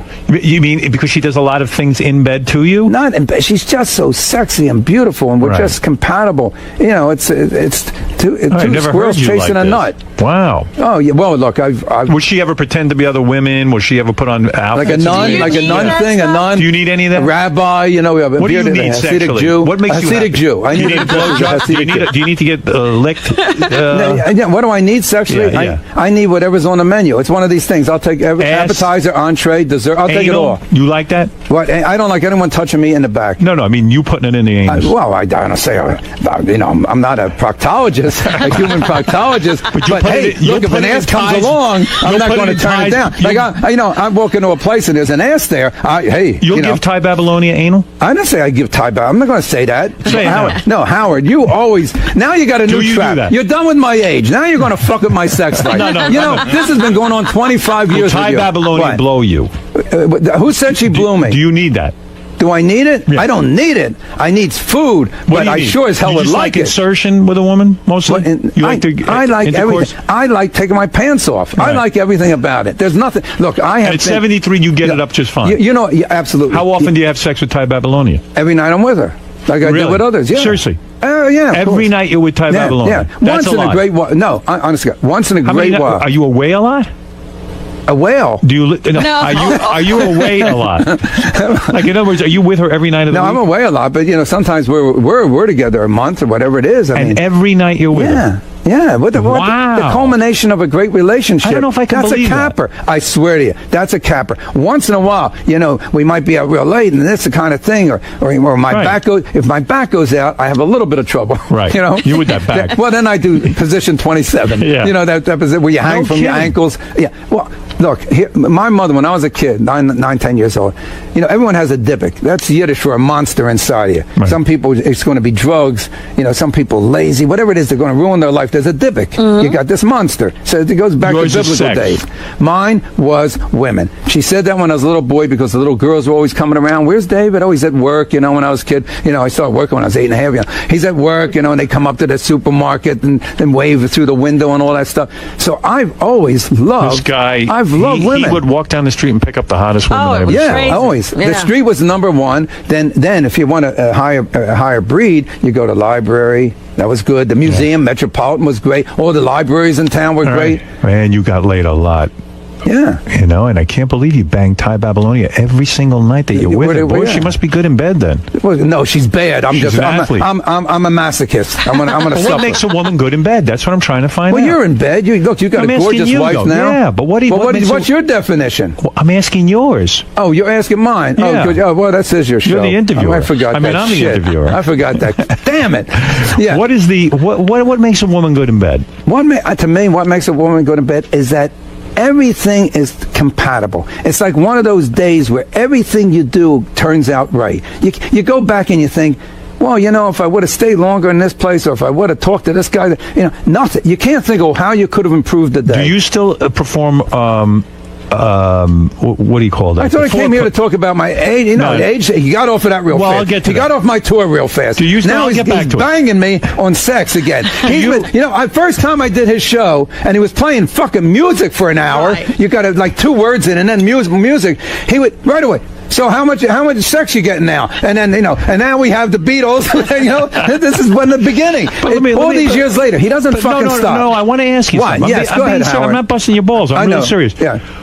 Because you've had this wealth of experience, more than most men. Yeah. I'm saying to How you. many women would you say you've had, as a matter of fact? Well, I said that the last time I was on the show, he cornered me. How many? I What was guessed, your number? I guessed a little over 2,000, I guess. All right, you got some experience. So now I want to know. That was one night. Then the other night, You got one. bang. What? You What? admitted your age. What? You got one foot in the grave. It's time now. But it's the right foot. Right. It's not the wrong foot in It's the grave. time to discuss this. Why is it time now? It's been this time for the Will last you 25 still years perform with you. foreplay on Ty Babylonia?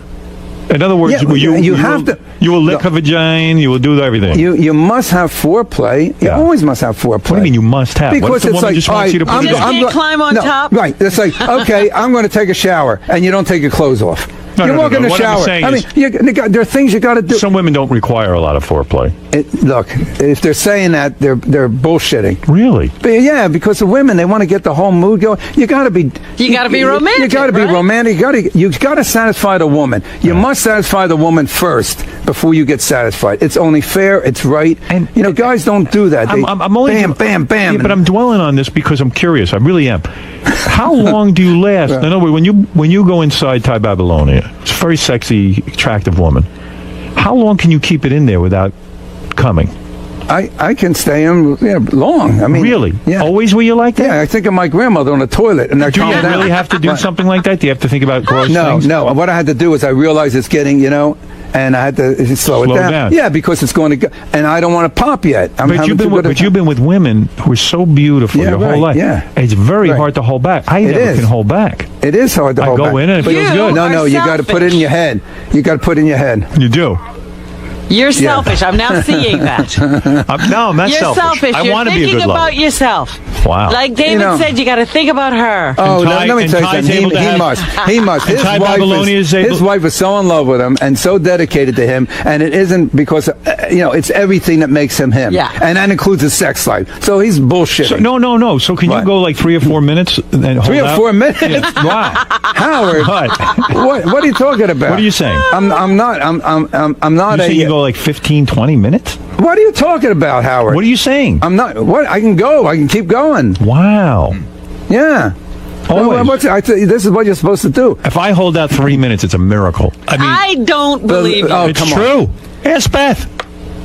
Sometimes I hold out like a minute. Oh, stop. And it feels good to me. There's some I'm monkeys. heterosexual. There's some Sorry. monkeys who have an orgasm. They come in 4 seconds. Wow. Some monkeys. Me too. You're a monkey. I've done that with women. You're a monkey. I've done that. I've been with beautiful women who 4 seconds. 4 seconds, not even one stroke, and I come. I can't help it. It feels good. My goodness. Sometimes right before you get your pants off when you're Oh when my you're a God, no, teenager. never that. When you're a teenager and you're dry humping in the back of a car, and now you're going to get it, and it's too late. You know what I mean? You just ruined your pants. You mean you're doing it, and then you just slow down. Yeah, slow down, and right. Change the position, whatever it is. You keep it going. If a woman goes on all fours with me, that's it. That's it. I can't hold back.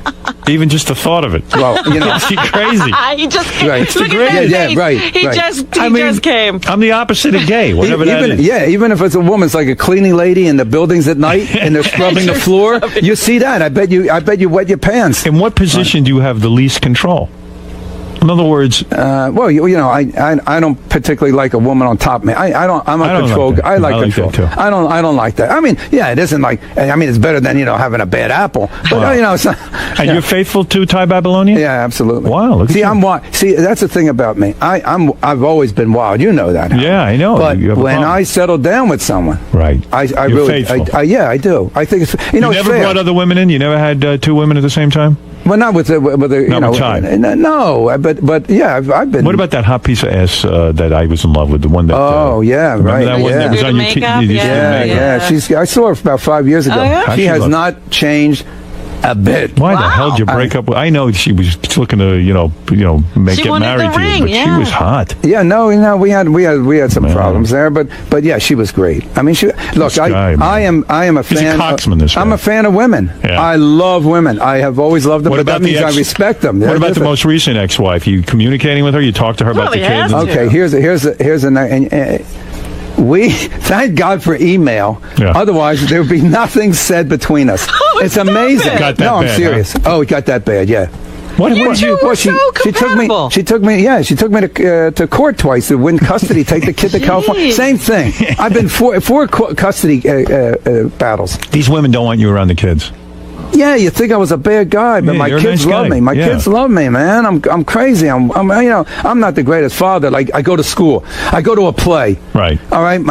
This is when my little boy was he's 10 now, so he's about 7. So I go to the play. It was that thing with the yellow brick road. I hate that shit. Yeah, I hate all that play. So I go. I go, and I'm sitting there, and it was like a Tuesday, and I'm sitting there, and the place is crowded, and I'm bored out of my mind, Right. and I'm looking at the wizard.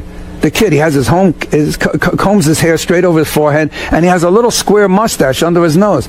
So I look at him, I turn to the guy next to me, I don't know him. Some father, I say to him, doesn't a wizard look like Adolf Hitler? and the guy turns to me, Howard, and he goes, that's my son. I mean, is that a trap? Wow. Yeah. So, but look how I recovered. I said, am I the first one to tell you your son looks like Adolf Hitler? So he laughed. He turned to his wife and says, look, he looks like Adolf Hitler. I go, oh, boy. Now, after all that, I get home, after all that, and I say, and my kid was one of those urchins or elves or whatever the hell Munchkins. they are. Yeah, munchkin. So he was one of the munchkin. Well, they all wear the same hat. They all, I couldn't, which one's my Can't son? even spot him. No. Right. So Wyatt comes home. I say, Wyatt, you were great. You were great, and I know you're a munchkin. I couldn't really pick it out, but all the munchkins were good, so I know you were good. He says, Dad, that's the other class. Mine's tomorrow. You went to the wrong I said, night? I'm not fucking coming back tomorrow. You sat through someone else's play? Yeah, right. Are you kidding? I went to someone else's It's play hard, man. with a different Adolf Hitler. Boy, all these women want to get the kid away from you. And so you go through a lot with all of this. Yeah, well, I'll tell you, out of the last 21 years, I have been involved in 19 years of either being in family court. I had 5 years in the Supreme Court here. Be in court, preparing to be in court, trying to avoid being in court. I have files, legal files, trunks filled. What with happened? I don't know what happened, but don't forget, I'm one of the few men that won back then with Cole when he was like 12. I remember that. And I have now won 3 custody battles. It costs you a And lot of men money, don't though. win. Well, it isn't the money. I know how to handle. I'm a pro. I When could be you a lawyer. say you win a custody battle, you have full custody of your children? No. What happened is we had a perfect split on the 2 boys now. In other words, Perfect you split, get- 50-50. 2 Right. weeks. 2 weeks. She gets them first 2 weeks. I get them the second 2 weeks every month. Right. She wanted to move to California. We're in Vegas. She wanted to move to California, take the kids. Right. I said, you can't take the kids. Right. Can't do it. Right. Yeah, not so much that I don't want to go see the wizard again. Yeah, but they need a father. Right. It isn't me. It isn't thinking of about them. me Yeah. because I You can could get get along, right. I would be fine. Right. Believe me, I'd be fine. I believe you. None of this wipe my ass, daddy, and there's something Right. stuck In fact, here. it'd be all that. easier for you. It would be. It Right. would be much easier. Right. And I could get out of Vegas maybe or something. I'd do something. Anyway, it's the kid. The Right. kid, Kid needs a now, father. Mix it in with what we were talking about before. Look at my age. I'm 73 years old, man. Right. I take great care of I work out every day. I walk 3 miles a day, 15-minute mile. I eat right. I do it all. Right. How much longer am I going to be around and to deprive me, one thing, but to deprive the kids of having a father when he hits that certain age, it isn't right. Yeah. That's I mean, how long do I have? Do they have a father? I mean, how many years? If I'm It's lucky, selfish. It's yeah, selfish. It is. Well, I found out something. All my custody battles. Here's what I found out. Yeah, what did a you woman who will jump in front of a train to save her child's life. that same woman will throw that same child in front of the train to spite a man. Right. I'm Right. serious. Right. I'm the honorary president of the Children's Rights Council. With all the you hear stories that men tell. It'll make you throw up. It's such tragedies how they're kept from their kids. We always hear the woman's side of it. So With your the bad wife was guy, so you your know. wife was forced to stay in Vegas. Well, what she did, she got married to a guy in California. Yeah. So she commutes. She's 2 weeks with her husband in California and 2 weeks in Vegas being a mother. Wow, well, that's commendable. Yeah, and well, there's no choice. Right. And Ty, who was in L.A., Ty has moved. She's in Oregon now. She has her kid, and she has the same thing. Oh, Ty's in Oregon. Yeah, she went. So no wonder you fuck her when you see her. You're not living with her. You're in Vegas. Well, we never lived I together. didn't We know never that. could. Oh, no wonder it's working out. No, I Come would on. live with her in a second. Are you kidding? I always wanted to. She's one of the few women in my life I wanted to live with. We get along so So what great. do you do when she's not around for a couple of weeks? You beat I off? go fucking nuts. You beat off?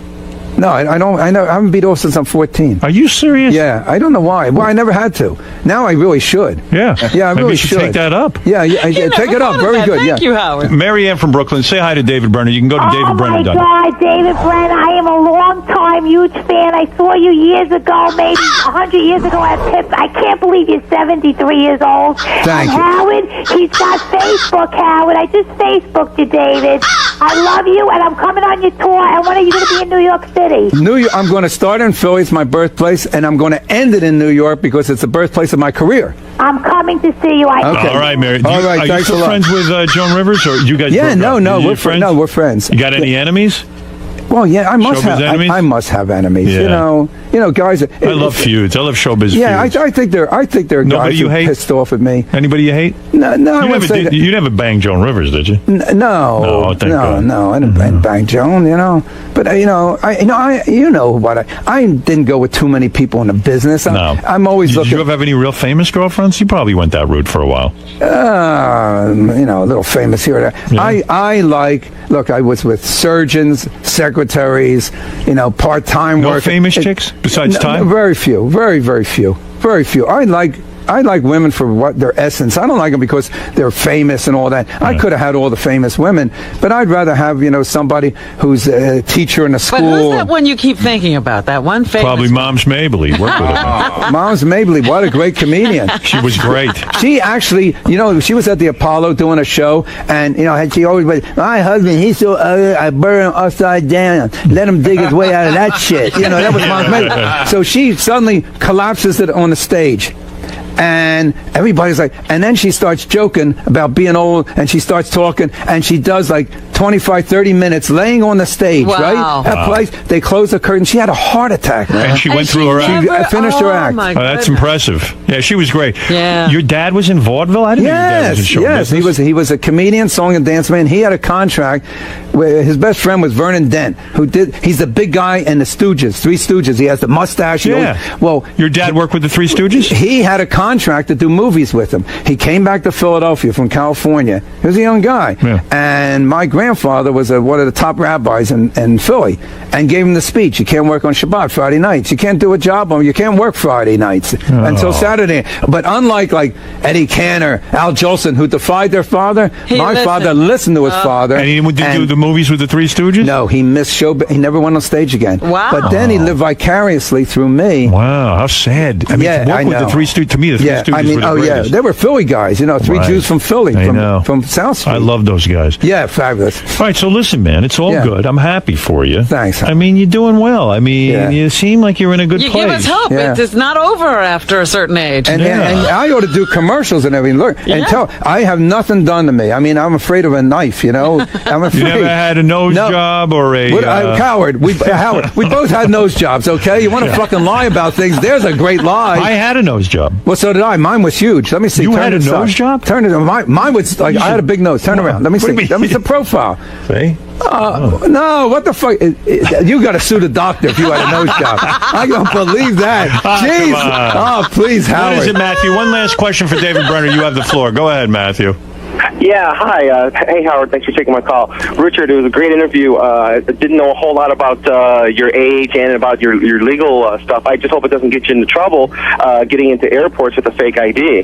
I'm in so much fucking trouble anyway. This is not going to add. This is a little salt on a potato. And by the way, his name is David. Yeah, you know what it Howard. is? You know what it is? Richard Belzer.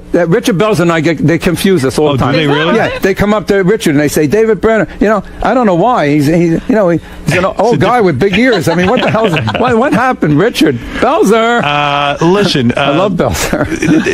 Yeah, listen. Let's go to Rob. Rob, you're on the air. You have the final word. Rob, go ahead. Yeah, David. For years, you've been lying about your age. Yeah. My mother went to your bar mitzvah. I know. No, wait. I'll tell you why. Same age, born in 36. Yeah, but she didn't go to my bar mitzvah, and I'll tell you why. I wasn't bar mitzvah. Yes, you were too. No, you tell me. I wasn't bar mitzvah. You weren't there. I wasn't bar mitzvah. If your mother, she probably came to a party. I lied about it being a bar mitzvah. The rabbi was a friend who lived down the street from me. It was an Italian guy. Dominic Barber, you're on the air with David Brenner. David, just give advice to Howard whether or not he should have a child later in life, because you had to be 63 for your last child. Yeah, but my two boys know how old I am. I said, don't get scared, and they see me. Don't get scared, and they see me working out, and they see I got the muscles, and they say, Dad, our friends' fathers who are in their 40s and all that, they're not built like you. They're not in your shape. They don't look as good as you. And the hair, you got the hair and all that. Yeah. Now, I want to tell you something. My oldest boy, Cole, years ago, I said, look, I got to tell you something. He said to me, Dad, if you're going to tell me your real age, if your dad isn't your real age, because it's on his birth certificate, he said, if that isn't your real, I don't want to know about it. He said, I'm scared enough. Now, I had an old father, so I was scared. 9 years shaved off, they were scared. You ready? You ready for this? Before I came here, I said, look, I got to, I want to talk to you about one other thing, Cole. I said, I'm going on Howard Stern show, and he's always cat and mouse with me with the age thing. He said, Dad, say hello to Howard. Give him my best. He said, don't tell me.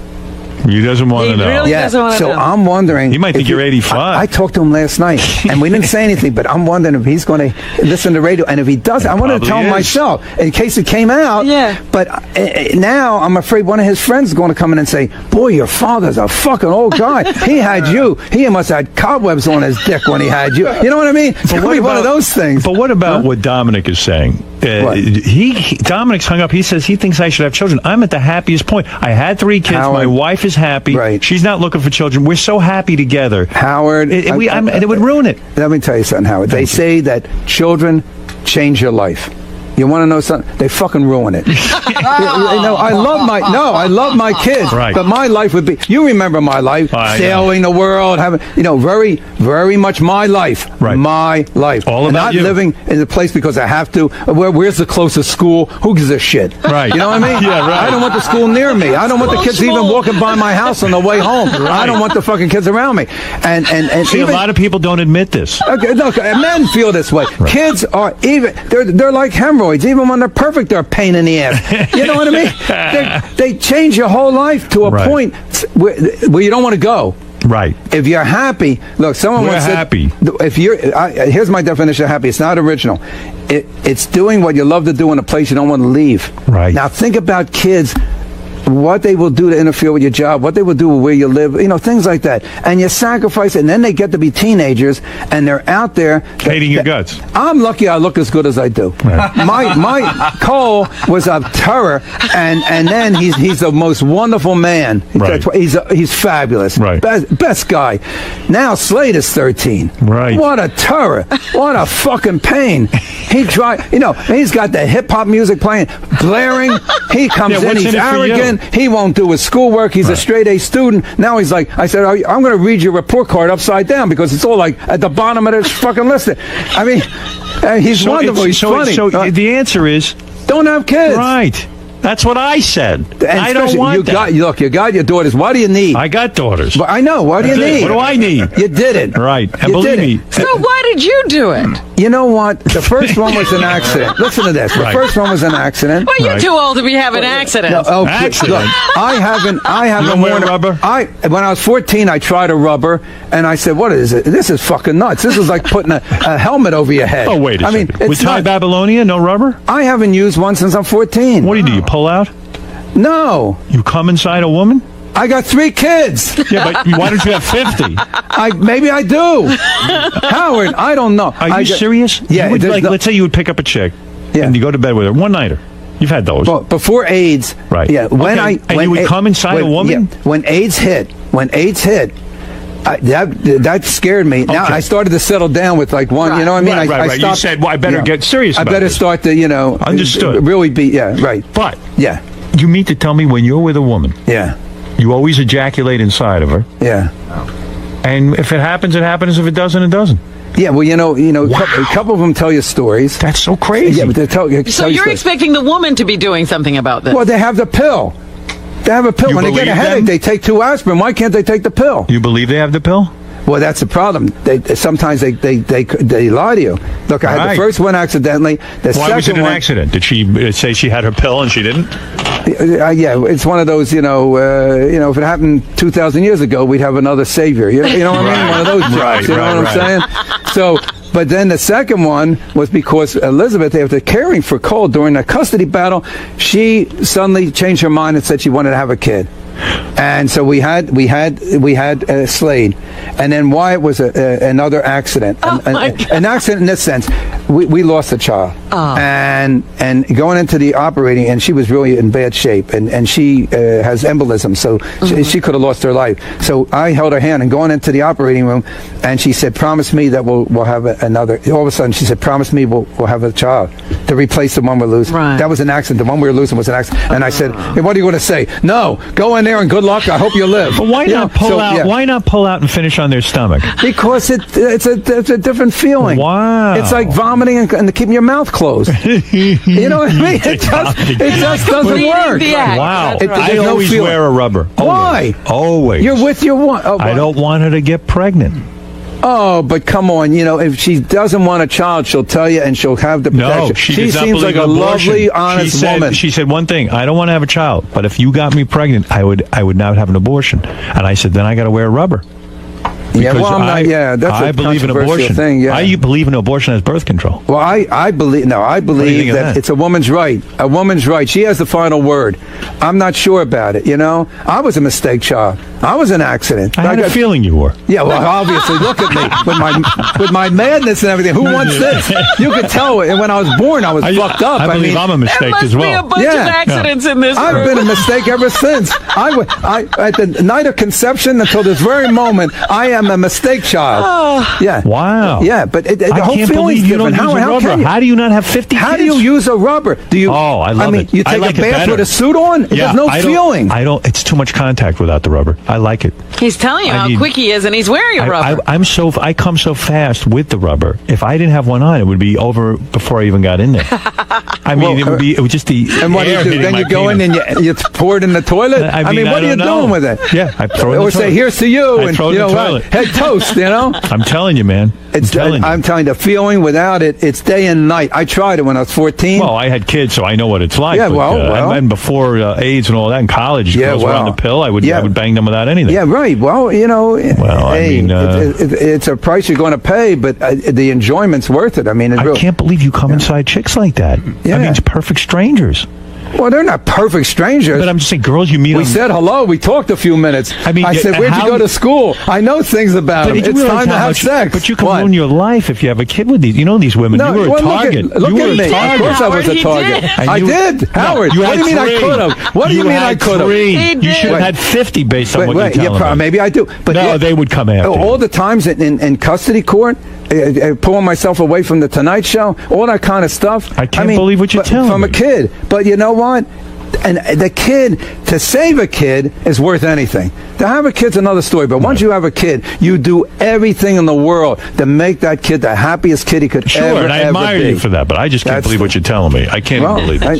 You're shocking me. The next time I'm with Ty, I'll call you at the right moment. I'll call you. Please do. We'd love to listen in. And put a little camera. We'll have a little camera like in a taxi show. We'd love to see what you do with Ty Babylon. I'll do it in a taxi with that guy. I'll fake him out. I'll wear a mask. Listen, I'll act drunk. He picks me up at night. What? We have have learned a lot today, a lot to absorb, and a lot to think about. You've really done it now. How do you feel now? You're going to walk out of here and everybody's going to know your age. I'm not sure. I'm glad I got it off my chest and with Howard, because he's been a cat all the time, and I've been a mouse. I'm and glad finally you told he's a me. tiger, and I'm caught. Great. I feel great about that.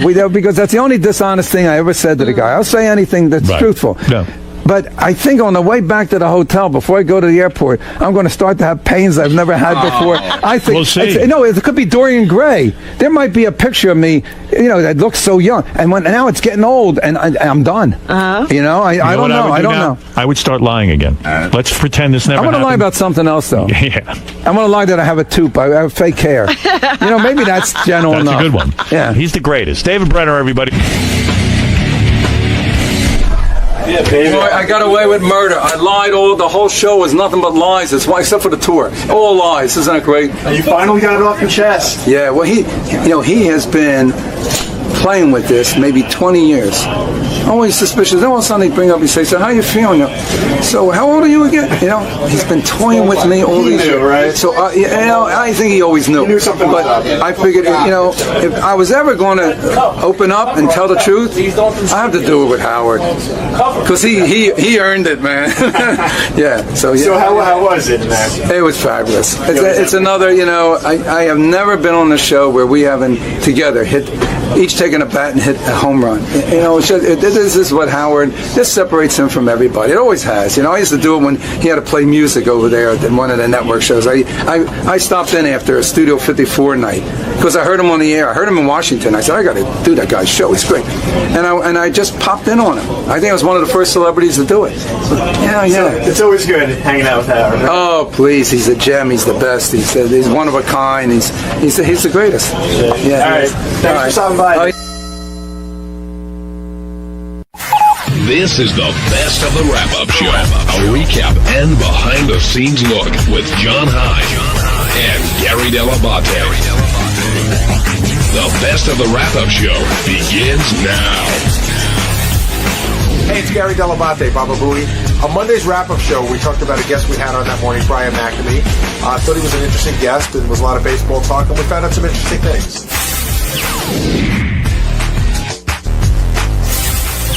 The featured guest today, I would say, would be Brian McNamee of Roger Clemens steroid fame. And Gary, whenever something sports related happens on the show, it's always, well, how is Howard going to interview this guy?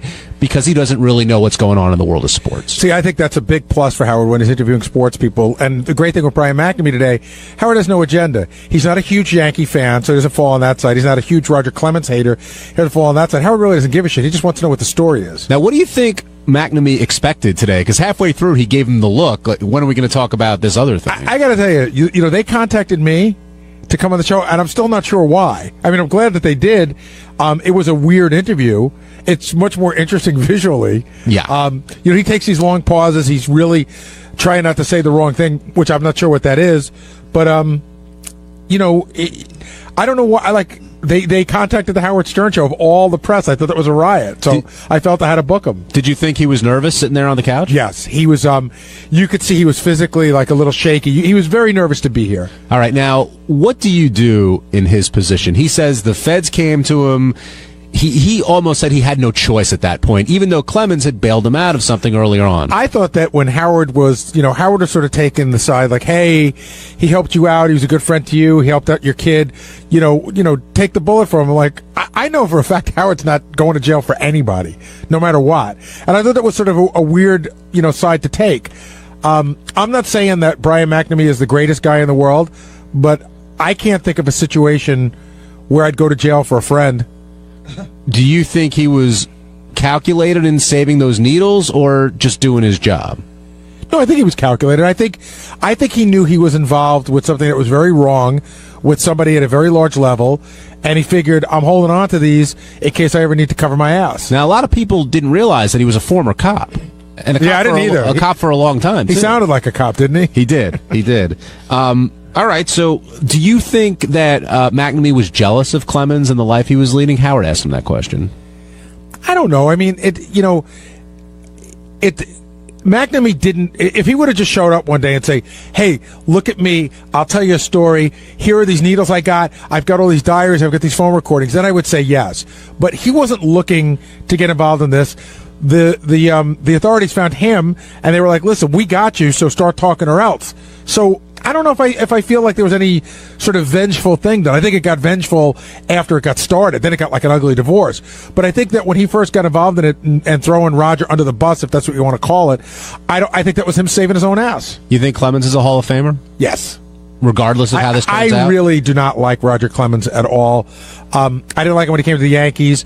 I'm a big Met fan. I hated when he threw the bat at Piazza and made up that bullshit that he thought it was the ball. Right. And and that always pissed me off because if it was anybody but Roger Clemens and any place but the World Series, he'd have been thrown out of the game. Absolutely. Don't you agree? So I thought that was a bullshit thing. I don't like him, but you can't argue with his numbers. Even you and I were talking, by the time he left Boston, he already had 187 wins, a Cy Young. No, 3 Cy Young. 3 Cy Young. An MVP. And a lot of strikeouts. And I would guess that that's all pre-steroids. And then, the numbers he put up afterwards, yeah, he won another 120 games. But like you and I were saying, he was going to pitch for somebody. He was the dominant guy of his era. Even if he would have ended up with 260 or 270 wins, I think he's a Hall of Famer. Well, when he left Boston, I think it was Duquette, Steve Brandano, correct me if I'm wrong there, said he was done. I mean, they pretty much thought that Clemens had nothing Well, without left. steroids, he was. Well, he went to Toronto, and then he won the Cy Young 2 years later, and then, of course, he had the storied years with the Yankees. But we got a bunch of... But Artie pointed something out today, which is the rap that everybody used to say about Barry Bonds, which is also what Roger Clemens. He sort of defied the rule. You don't get better as you get older. And those two guys did. Well, the thing with Bonds was he was such a great five-tool player before he took a steroid, and he got caught up in the Sosa McGuire, who's the best home run hitter kind of thing. Well, that's that great book that the book that was written about him, that Shadows of Darkness or whatever, Game of Shadows. It starts out the first chapter is that Bonds is in St. Louis with his side chick, no, his gumata, whatever they call it, his friend, his mistress, or whatever, and he's Mark McGuire's hitting all these home runs, and that was like that did it for him. Like, I'm great, and this guy's getting all the headlines. Fuck that. All right, let's go to the phones. Josh in Albany, you're on the wrap-up show. Hey guys, how's it going? Good, Josh. How you doing? Good. Hey, look, this guy today, total rat douchebag. He kept those needles for one reason. He knew eventually he was going to get caught. He knew that he could use those needles as leverage. He used it to benefit his career. He's a total rat. How's he benefiting his career? If anything, he's on the Howard Stern show right now. Wait, but how does that translate to on the Howard Stern show But Josh, how does that translate to money? The guy's got his own website right now, right? Did he cut a book deal yet? No. Oh yeah, well watch. No, but you just asked. Wait, you just asked the question. Did he cut a book deal yet? The answer is no. Well, when he does, Gary, then you can say that it's benefiting his career. But right? Josh, do you think that he went to somebody and squealed on Roger? Or do you think you don't believe that the authorities came to him and squeezed him? I believe that the feds came to him, Gary. So if you were in the same position, what would you have done? I would have taken the hit, and you can't tell me, Gary, Josh, that you would have gone to jail. You would have gone to jail for like that guy for a guy who helped me and my family out. Gary, you wouldn't go to jail for Howard? No. If the feds came to you and they said, after everything Howard's done for you and your family, after the fact that Howard is the reason why you have some bar stools in the back of an entertainment room that you have, you wouldn't go to jail for him for a year or two? No. If Howard did something wrong and he wanted me to take... You know what, Gary? You're as big as an asshole as this guy is. You know what, Josh? That guy, Roger Clemens took care of that guy's family. You're a lot of talk, Josh. I like to see you put on a uniform, put on the shackles, walk into jail, and get butt raped. For a guy for 1 or 2 years in federal prison getting butt raped in a minimum security prison, Gary, I don't think that's happening. Nobody said it was going to be minimum security. I don't know that Bonds guy is in a minimum. It's a white-collar crime. It's a white-collar crime. But Josh, now you're making up stuff. Jail. Josh, you're making up stuff. You don't know where he was going. Gary, you don't know me, and I'm telling you, this guy's not going to maximum. He's not going to a maximum security jail. How do you know that? Because, Gary, I have somewhat of a little bit of experience in this type of situation. I have a family member right now who's in federal prison for almost the exact same thing. And it's not a maximum security prison. I think there's one of three. He must be one of 3 people in the whole United States who's in jail for the same exact thing. It's a very rare crime. Thing, but for not ratting on somebody. For keeping his mouth shut like he was supposed to, because he took care of a buddy of his who took care of him. But everything's not the same. Listen, if you're willing to go to jail, you're a better man than me. I'm a pussy, I'll tell you that right now. And if you're asking me to go to jail for Howard for something that he did wrong, that I should take the rap for, I'm saying I love Howard. First of all, I know him well enough to know that he would never put me in that position, so it's a weird question to ask, but I'm not going to jail for anybody. I got a fucking family. Yeah, but this guy wasn't innocent either, Gary. He got the drugs. No, I got it. He kept himself out of jail, probably. Absolutely. And I think most people would do the same. I don't know, Gary. I mean, I know my conscience wouldn't allow me to do that because of what the guy did. You go to jail with a clear conscience and a sore ass. What's up, guys? It's Teddy. On Tuesday's wrap-up show, we discussed Bob Levy's reading and comprehension test. And, well, much to no one's surprise, he reads at a 6th grade level and comprehends at a 3rd grade level. But regardless, the conversation was pretty interesting, so check it out.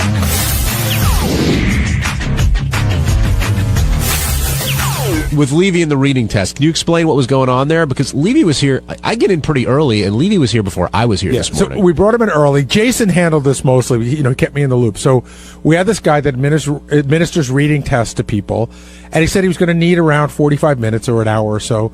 So we put him in the studio, in Sal and Rich's studio, probably at around 6:30, and I had Sal listening to the whole thing, taking notes, so that as soon as we thought we were done, Sal could edit the tape up really quickly so we'd have the tape for the show as well as the results. Okay, and did you think Levy, he ended up reading at a 6th grade level, but comprehending at a 3rd grade level? That sounds about right. I mean, you've seen him. I mean, really, you've seen him. Well, yeah, he made a statement that he simply lives his life without reading and has no issue with it. And even the king of all grammar, said that Bob's not retarded. He's extremely street smart. Right. But how do you think Wendy would fare? Wendy the retard, seriously, would fare on that test? Better, worse, or the same? I think on the comprehension, I think she may fare a little bit worse. On the actual reading itself, about the same. About the same, if not better. Well, we were kicking around with Bob. I know he says he's dyslexic, but do you think he has a learning disability of some kind? Yeah, no. Dyslexic is you can't read the words on the page, but you repeat the words to Bob and you tell him what they mean, and he forgets it, within a millisecond. Like you say shrapnel, and he goes shrapnel. No, shrapnel. Shrapshoe. No, shrapnel. Like he's got a, I guess, because you hear all this bullshit now, I guess Bob has a processing problem. Yeah, I know. Well, here's a little bit of Levy trying to do what Gary just did. Number 1, Ted. Synopsis. Oh, man. Wow. Can you say that word, synopsis? Synopsis. Oh, now, synopsis. What? Say it again. Synopsis. Synopsis. Synopsis. Synopsis. Right. Synopsis. Right. Yes. All right. All right. Cross that one off. Got it. Veranda, Anachronism. Anachronism. All right. Did you say anachronism? Anachronism? Right. Why don't you just get a machine that just kicks me in the balls every time I come in here? What was that last one? Anachronism. Anachronism. Fuck this. Anachronism. It just kept going and going and going. Did you think anachronism is a tough word for a 6th grader? Well, there were a few that I thought were a little Except Bob's tricky. not a 6th grader. Yeah, believe me, I understand that. Now, do you think anyone here could give Bob, you mentioned Wendy the retard, is there anybody out here that could give Bob a run for his money when it comes to the comprehension side of things? The big buzz around here was that we should have been giving that test to Sal as well. That's what a lot of people seem to think. Now, I think Sal would do a little bit better on the reading. Well, he'd do a lot. I think he'd do a little bit better on the reading, but he has probably. But I think Sal probably can comprehend a little bit better. Yeah, I think. What do you think, Benji? Yeah, I think Sal would do better. Well, but I mean, look at the bar we set. What do you mean? I mean, better than Levy? I've said it before. I think Sal. Like being better looking than Amy Sal's Carter. Definitely above average intelligence. Now, Levy, again, being a street smart guy, he runs the Killers of I mean, he seems to put that comedy show on, so there's got to be some smarts there. He's not. You're right. He's got his act together. He knows what he's doing. He's a hustler. I wonder. We've concentrated so much on his English. I would love to work on his math a little bit and see how that works. I'd be curious to know how his math skills are. Well, I bet you he's good with numbers. Well, certainly better with numbers than he is with his reading. No, he is. Well, they definitely, because they do all their stand-up, and then they all go out and sell like merchandise and all this stuff, and then at the end they're splitting it 17 different ways, and I've seen it firsthand. He's good with money. It's weird. It's kind of like an idiot savant. John in New York, you're on the wrap-up show. John, are you there? Yeah, man. How you guys doing? Good. How are you? I'm well. I just wanted to make a comment about Bob leaving. Did you guys talk to him on a regular basis, like off the air? I do.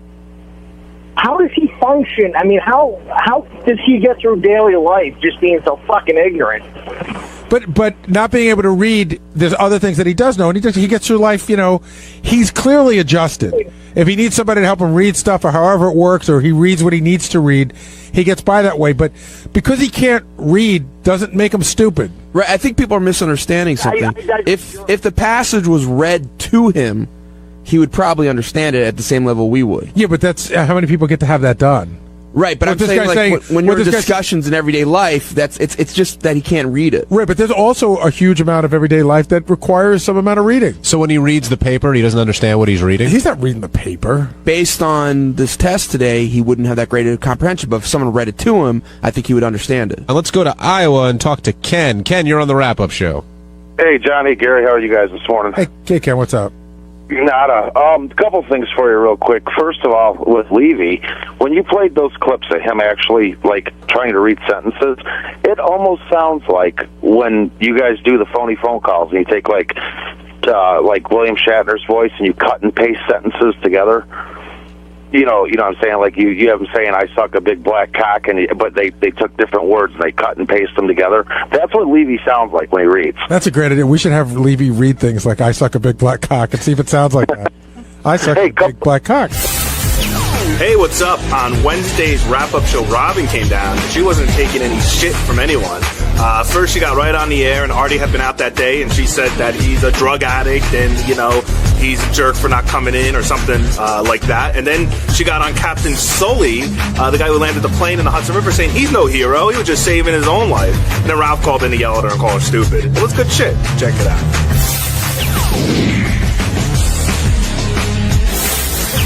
Now, how come you look at me in such disbelief when we talk about why Artie isn't here? Because I don't believe it. I think you're lying. You do? Yes, I think, while I understand that Howard has this great faith in people, I don't believe you. There can only be one Messiah, John, and you ain't it. No, clearly.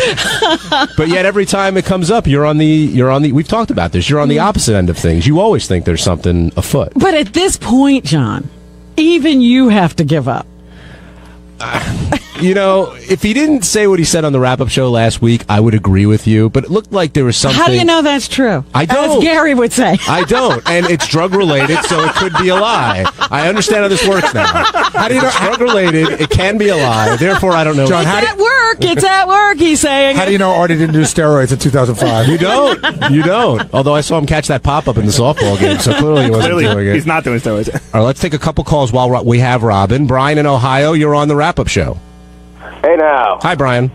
Hey, I just got a real problem with Robin's definition of what a hero is. As far as she has it laid out, like our soldiers aren't heroes because they're trained into saving their own ass. No. A soldier goes out of his way every day for his fellow soldiers. No, so he's always risking his life to save the life of another. But isn't that his job when he takes the job? It's not the point. When you could be in safety and you risk your life for another, you're a hero. A soldier volunteers to put themselves in a line of fire. I mean, that's now you're having your own argument. This is my definition. No, but, I'm agreeing with you. A soldier volunteers to put themselves in the line of fire. They volunteer to be heroes. Right, yeah. You're saying you hate the soldiers. Robin's just saying what they're doing is not a big deal. And Sully said, I was an Air Force trained pilot. Those guys get trained to do extraordinary things. They are as cool as cucumbers. That's what they do. But while it was his job to do what he did, don't you think he did it great? Don't you think he went above and beyond that most people who are hired for that job can't do that job? There is no above and beyond. That's the part you don't get. He couldn't get out of the plane without saving everybody. So if a soldier's on his back and a guy comes at him and he shoots him to save his own life, is that heroic? What? If a soldier's on his back, he's on the ground, and the enemy's coming at him, and he shoots that guy to save his own life, Because he's saving himself. He's not a hero. Really? No. All right. Really? Robin's got a high standard. I appreciate it because if Robin ever calls anyone a hero, What if someone's like going to really mean something? They're going to be real heroes. What if someone's like really, really good at that guitar game? Guitar hero, Benji. Do I have to talk to Benji? No, you don't. We've been trying not to for weeks. Brandon in Virginia, you're on the wrap-up show.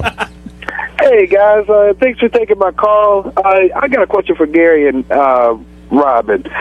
With the big picture scenario, with everything going on with Sirius and the economy, yes, Artie should be gracious with his situation. But today, do you guys feel a little dignified that he did not show up? Are you a little glad that he's not here? I think he wants to know if we're happy Artie didn't come to work today, but I don't know why, because of the economy. Yeah, why would they be happy? No, I'm just saying, like, Artie, I mean, if you have a good-paying job right now, you should be happy. And you should be working to do whatever you can to keep that. I'm just wondering, with everything that's going on, are you guys getting to a point where you're ready to step back, stop talking about Artie, and watch him fall, just to prove your guys' point? No, if we lived in a perfect world, I would like Artie to get better tomorrow and come in here every day. I'm not looking for him to fail. I would like Artie to be happy. While yes, we've all become disgusted with him with the way he's treating the show and how he's participating in the show. The truth is, the underlying thing is that Artie is miserable. He's not having if he was taking off to go to Great Adventure, I'd be happy for him. But he's taking off because he's miserable. Yeah. So have you guys got to the point where, it's personally starting to make you guys a little bit miserable? Because personally, you're being affected. Is the fun being taken out of it? And it's kind of going from show to not actual from doing real life? the show, no. But I do feel for my comrade, my coworker. I feel horrible. I am depressed that I have to say these things about Artie. Yeah, and I was telling Artie when we spoke off the air last week, I said, listen, Robin will tell you, I'm a very orderly person. I like things to go in an order. I'm like, not OCD, but Robin used to make fun of me, like, the shoes go here? And I'm sort of like that. And I said this to Artie. Artie represents disorder. And just on that level alone, it makes me crazy. When I see somebody who's disorderly, I want them to, walk between the lines. Right. And it's just, and Artie understands that. Do you guys think it's fair to say that we've become desensitized to it? I call it cynical. Okay. I think it's, well, yeah, everybody is a bit cynical, but really, Gary talked about it in the beginning of the show, it's almost accepted now when he's not in versus... Well, it's not almost, it's accepted. It's accepted. Right, versus the beginning where everyone's like, where is he, where can he be? And it's not that people aren't concerned, it's when just that... I look over and I see Artie, I'm surprised. Yeah. I mean, you could, Johnny... That's how it's gotten. You're going to get an ass kicker for that next week. You can see how desensitized people are, because when this first started happening, it would be the first hour of the show, and today it was 5 minutes. And, so there's your proof. Hey, Rob, a lot of people who've called in the rap show... He's talking to me again. have given... If you guys... Listen, I enjoy being on the rap show. If you guys don't want me here, I'll leave. Come on. Now he's going to be a victim. All right. Is that because you guys keep taking knocks at me and shit? I enjoy being part of it, but if you don't want me to, it's your show. I won't be part of it. Okay, go ahead. Do you not want me to be part of it? No, ask your question. Okay. A lot of people a good one. have given Gary shit and Howard shit on the rap show, saying that like Howard should put more of a structure down, that Howard needs to put a foot down, that Howard has a responsibility towards this. What's your reaction to that? My reaction to that is having, like I said, been a problem on this show. Howard never once said to me, Robin, get your shit together. In fact, I think I said once, remember that period of time when I was late all the time? Yeah. A la Benji? Howard never said a word until I said, you know what? I'm putting myself on a curfew because I am obviously out of control. I can't get to work on time anymore. I'm tired of walking in here, disappointing everybody and, not really getting my work done. So for a month, I am grounded. And Howard said, thank God you said that, because I thought I was going to have to finally say something, and I don't want to do that. Well, what drove you to that point? Like, what made you have that moment of self-realization? I care about the people I work with. It's interesting because I think we're going through something similar right now, Robin, on a much lesser level. Oh, yeah? I think that Howard, he said it to you a couple of times on the air. He never talked to you about it off the air, about the fact that you're not back in time from the breaks. Do you, somebody? No, I'm trying as hard as I can. Right. You know, the few things that I need are now not very convenient for me. I go to the bathroom, somebody's in the bathroom, and I'm trying to get there and get back before the break is over. Or I need ice because I want to just make something in my little blender, and you have to go all the way to the second floor to get it. Well, just for the second part, I can't help you too much on the first part. But for the second part, just stick your head out and I'll send somebody up to get you ice. You don't have to go to the second floor, but the point is... That doesn't work for me. I sense that Howard wishes you were back on time, but would never say anything to you off the air about it. Well, I haven't gotten that. Am I that much out of the studio and not back on time? See, I think that like yesterday, he played the song for you, and he was so excited, and you weren't there to react to it. And he's like, where the hell's Robin? But I think it's happened maybe twice, Gary. I don't think it's happened a lot. The answer is Robin needs 2 buckets in her office. One filled with ice and one for the other. For the urine. Yeah. Done and done.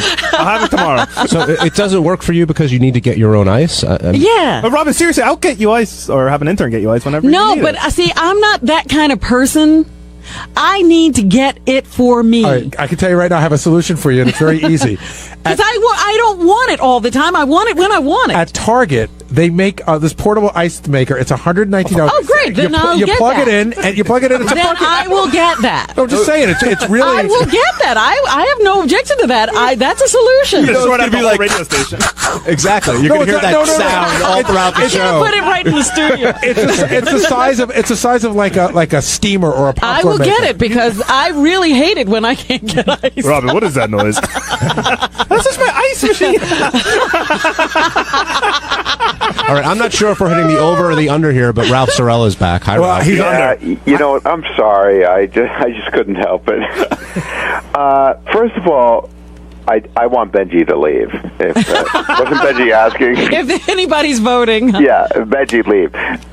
And first of all, you know, and nobody should give Robin shit for doing what she wants. She is just as important to the show as Howard, and you know what? If she gets ice or takes a dump or whatever she's doing for a couple of minutes, you know, it's fine. Artie doesn't show up. He lies. He fucking shoots up. Whatever the fuck he does, and then you're gonna give Robin shit for being like 2 minutes late because she's getting an ice cube? That's ridiculous.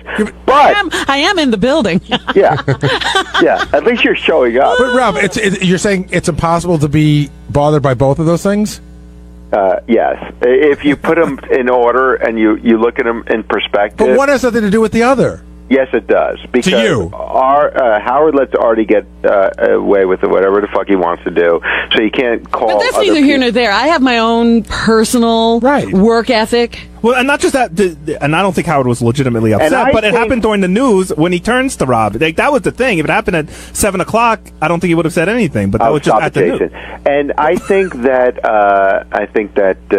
Robin doesn't get as much credit as she should for just being there. You know what I mean? It's like she's gone. Now we're down to being here. What am I, fucking Cal Ripken? Robin, you're my hero for being at work. I've been sick since February. That's what happens when you have Artie on the staff. Now just showing up is good. It makes everybody look great. But listen, I love you, Robin. I love all this stuff, and we went to the violinist the other day. That's beautiful, but you really upset me when you talk about this pilot not being a hero. You're playing You will into... sit on any fucking news story that's miserable, but something that's happy you dismiss. And Am say, I not telling the story? This is why Sully Sullenberg is a total hero.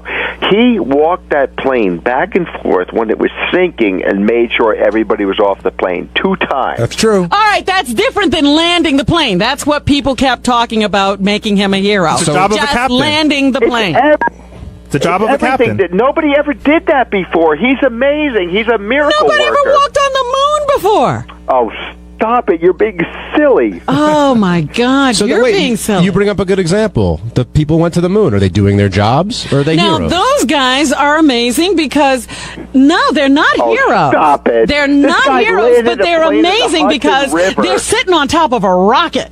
Do you understand? And they what a blast miracle it is? themselves off into space, and they don't know what the Robin. outcome will be. Right, but You're if in you your know that, ivory tower, you don't understand life. hold on, Ralph, hold on a second, Robin. If you go up in a spaceship, Ivory Tower, going back to 30 years or whatever it was to the 60s, and rocket ships have blown up and people have almost died. You don't know when you go up if you're coming back.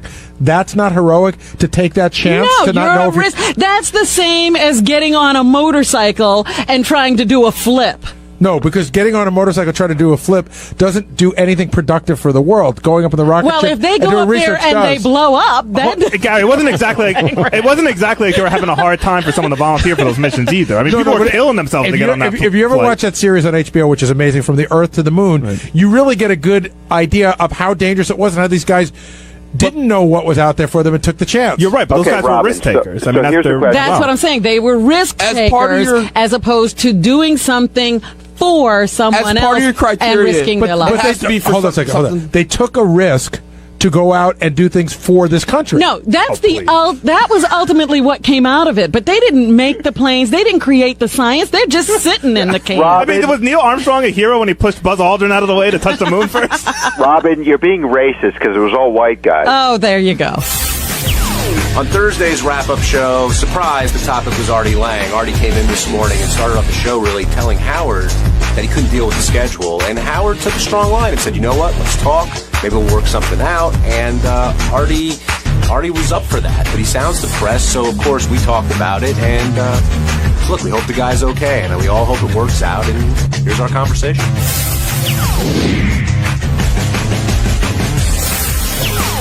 Show starts today. Artie's there and immediately says, I don't think I can handle the schedule anymore. Yeah, I wasn't that surprised by it. I mean, he's been sort of hinting at that for a while, but I don't know whether he's going to go through with it. You know what I mean? Like, that's how he feels today. He might have a week off and rest and then come back and say, I'm more ready for it, because it's a huge decision. You know, he when he was doing that whole rap about trying to explain to his accountant how it works here at the show, you know, I'm sure, like, not having to get up every day is appealing. I know it's appealing to me, but then you think, like, okay, what are the losses for me if I'm not here? So I'm sure he's going to think it through, but I thought it was interesting that he brought it up on the air today, and it seemed pretty legit about it. Yeah, it was during the first 10 or 15 minutes of the show, and here's a little bit of it. Number 3, Ted. That'll be I 3. want to try to see what it's like here, because I haven't done this in the first few months without any stand-up at all. And and literally just really be that adamant about it, and then just be here like I was the first few months. Then if I still can't do this, I don't know. Maybe it is over. Maybe you got to give it a rest for a while. What am I going to do? What is happening? What goes on? I understand. Okay. No, I don't know. I'm not talking about the scheduling. I'm talking about what prevents him from being here Monday through Thursday. Because what he does is he gets run down. What he does is I'm insanely run down. On the weekend you try to recover a little bit. Right. Our schedule is heavy, and he goes out and he does these gigs. It's a complete opposite time frame. In other words, these gigs you're up to 1, 2 in the morning. It's a nocturnal existence.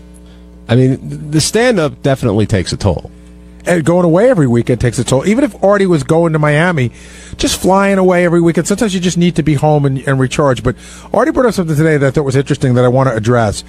You know, they talked about the idea of Artie working on some sort of a modified schedule. Like maybe he comes in, not as many days or at a different time. And he said that he felt that people in the office would be resentful of that. And Will and I looked at each other right away and we said, we could care less. Like if Howard said, I want you in on Tuesdays and Thursdays, or I want you, Artie, come in every day, but come in at 8 o'clock, I wouldn't resent that. What I would resent is if Howard said, Artie, come in every day at 8 o'clock, and then Artie came in at 9 o'clock. In other words, I feel like work within the parameters that you have, but everybody's got a different deal here. And if Howard wanted Artie, or he felt that it only worked for a different time, I don't think anybody here. Would you feel an issue with that? Not at all. And to underline what you're saying, Artie does have sort of a different deal now anyway. I mean, we've talked about it so much, like the things that, sleeping, missing, whatever it might be. He's treated differently, but everybody here is treated differently. And I don't think anyone would really be offended if he wasn't here on a day-to-day basis, as long as that was laid out and agreed to by him and Howard. Right. I think part of the disagreement that he and I have, he said that Howard always told him, you could do whatever you want, that his deal was different, which we knew. But it was more Howard had that conversation with him more having to do with like, hey, if Artie needs to take a day off to go do a roast, or if Artie wants to take a couple of days off to go do a movie, that's what it's for. And that somehow morphed into, if I miss a couple of days, nobody really cares, which isn't it. But if Howard said to Artie, hey, you know what, I really like having you here, I can see it's taking its toll on you, in order for this to work, why don't you come in at 7:30 every day? I don't think anybody would bat an eye. Benji, would that bother you at all? No, absolutely not. It's like you get down to it. Everyone has a different deal. People make different salaries. And, you negotiate the best deal you can. And I think also everybody here wants Artie to be in a better place. The guy is clearly depressed, and if that helps, God bless. But if Artie and I are making the same amount of money, just say, technically, and Artie comes in less days, does that mean he makes more than me? Yes. Because I want him to make more. Yeah, I think so. But this is a great opportunity to move the show to like 7 a.m. Oh, for Artie? For everyone. That's how it's going to go? Listen, I got to tell you, if Artie can get Howard to move the show to 7, I'll give him more money. Fair enough. Bill in Jersey, you're on the wrap-up show. Yeah, man. Listen to Artie. Artie just goes with the wind, man. One day he's going to say this, one day he say that, because he don't know himself. That's why. Look, the guy, as far as I'm concerned, is living the life. Everybody would love to switch and live the life that Artie's living, because he don't even know what the fucking depression is. Every time he gets depressed, he can buy his way out of it. But how do you buy your way out of depression? Oh well, come on. You know what I mean? If I had I'm asking you now, I could go out and make myself real fucking happy. You know what I mean? And I wouldn't be depressed anymore. Yeah, but Bill, clearly he's got the money. He's got the money to do that. And it ain't working. He's alone. That's his biggest problem. He's a loner. Look, I'm a lot older than you guys. I'm like Howard's age, but I know a lot of these guys. These loner guys that never, they're not like Gary. Gary's got a family. He's got a life. Okay, these guys don't have a family. They go home to nobody. You go home to nobody. You sit there. You're depressed because you sit and you think about shit. Gary goes home. He's got kids. He's got this. He's got that. He don't got time to be depressed. That's why he's depressed, because he's alone. A lot of these guys, I grew up with people that never got married, never hooked up. They just go from one broad to another broad, and they're depressed. They don't have a life. I mean, to me, because I'm married, I'm like, wow, man, I'd love to be in their position. I'd love not to have the kids. I'd love to have the money. Fly here, fly there. But you know what? When it comes down to it, that's not really the life that anybody really wants. They want the life that you got, John Hines, that Gary has.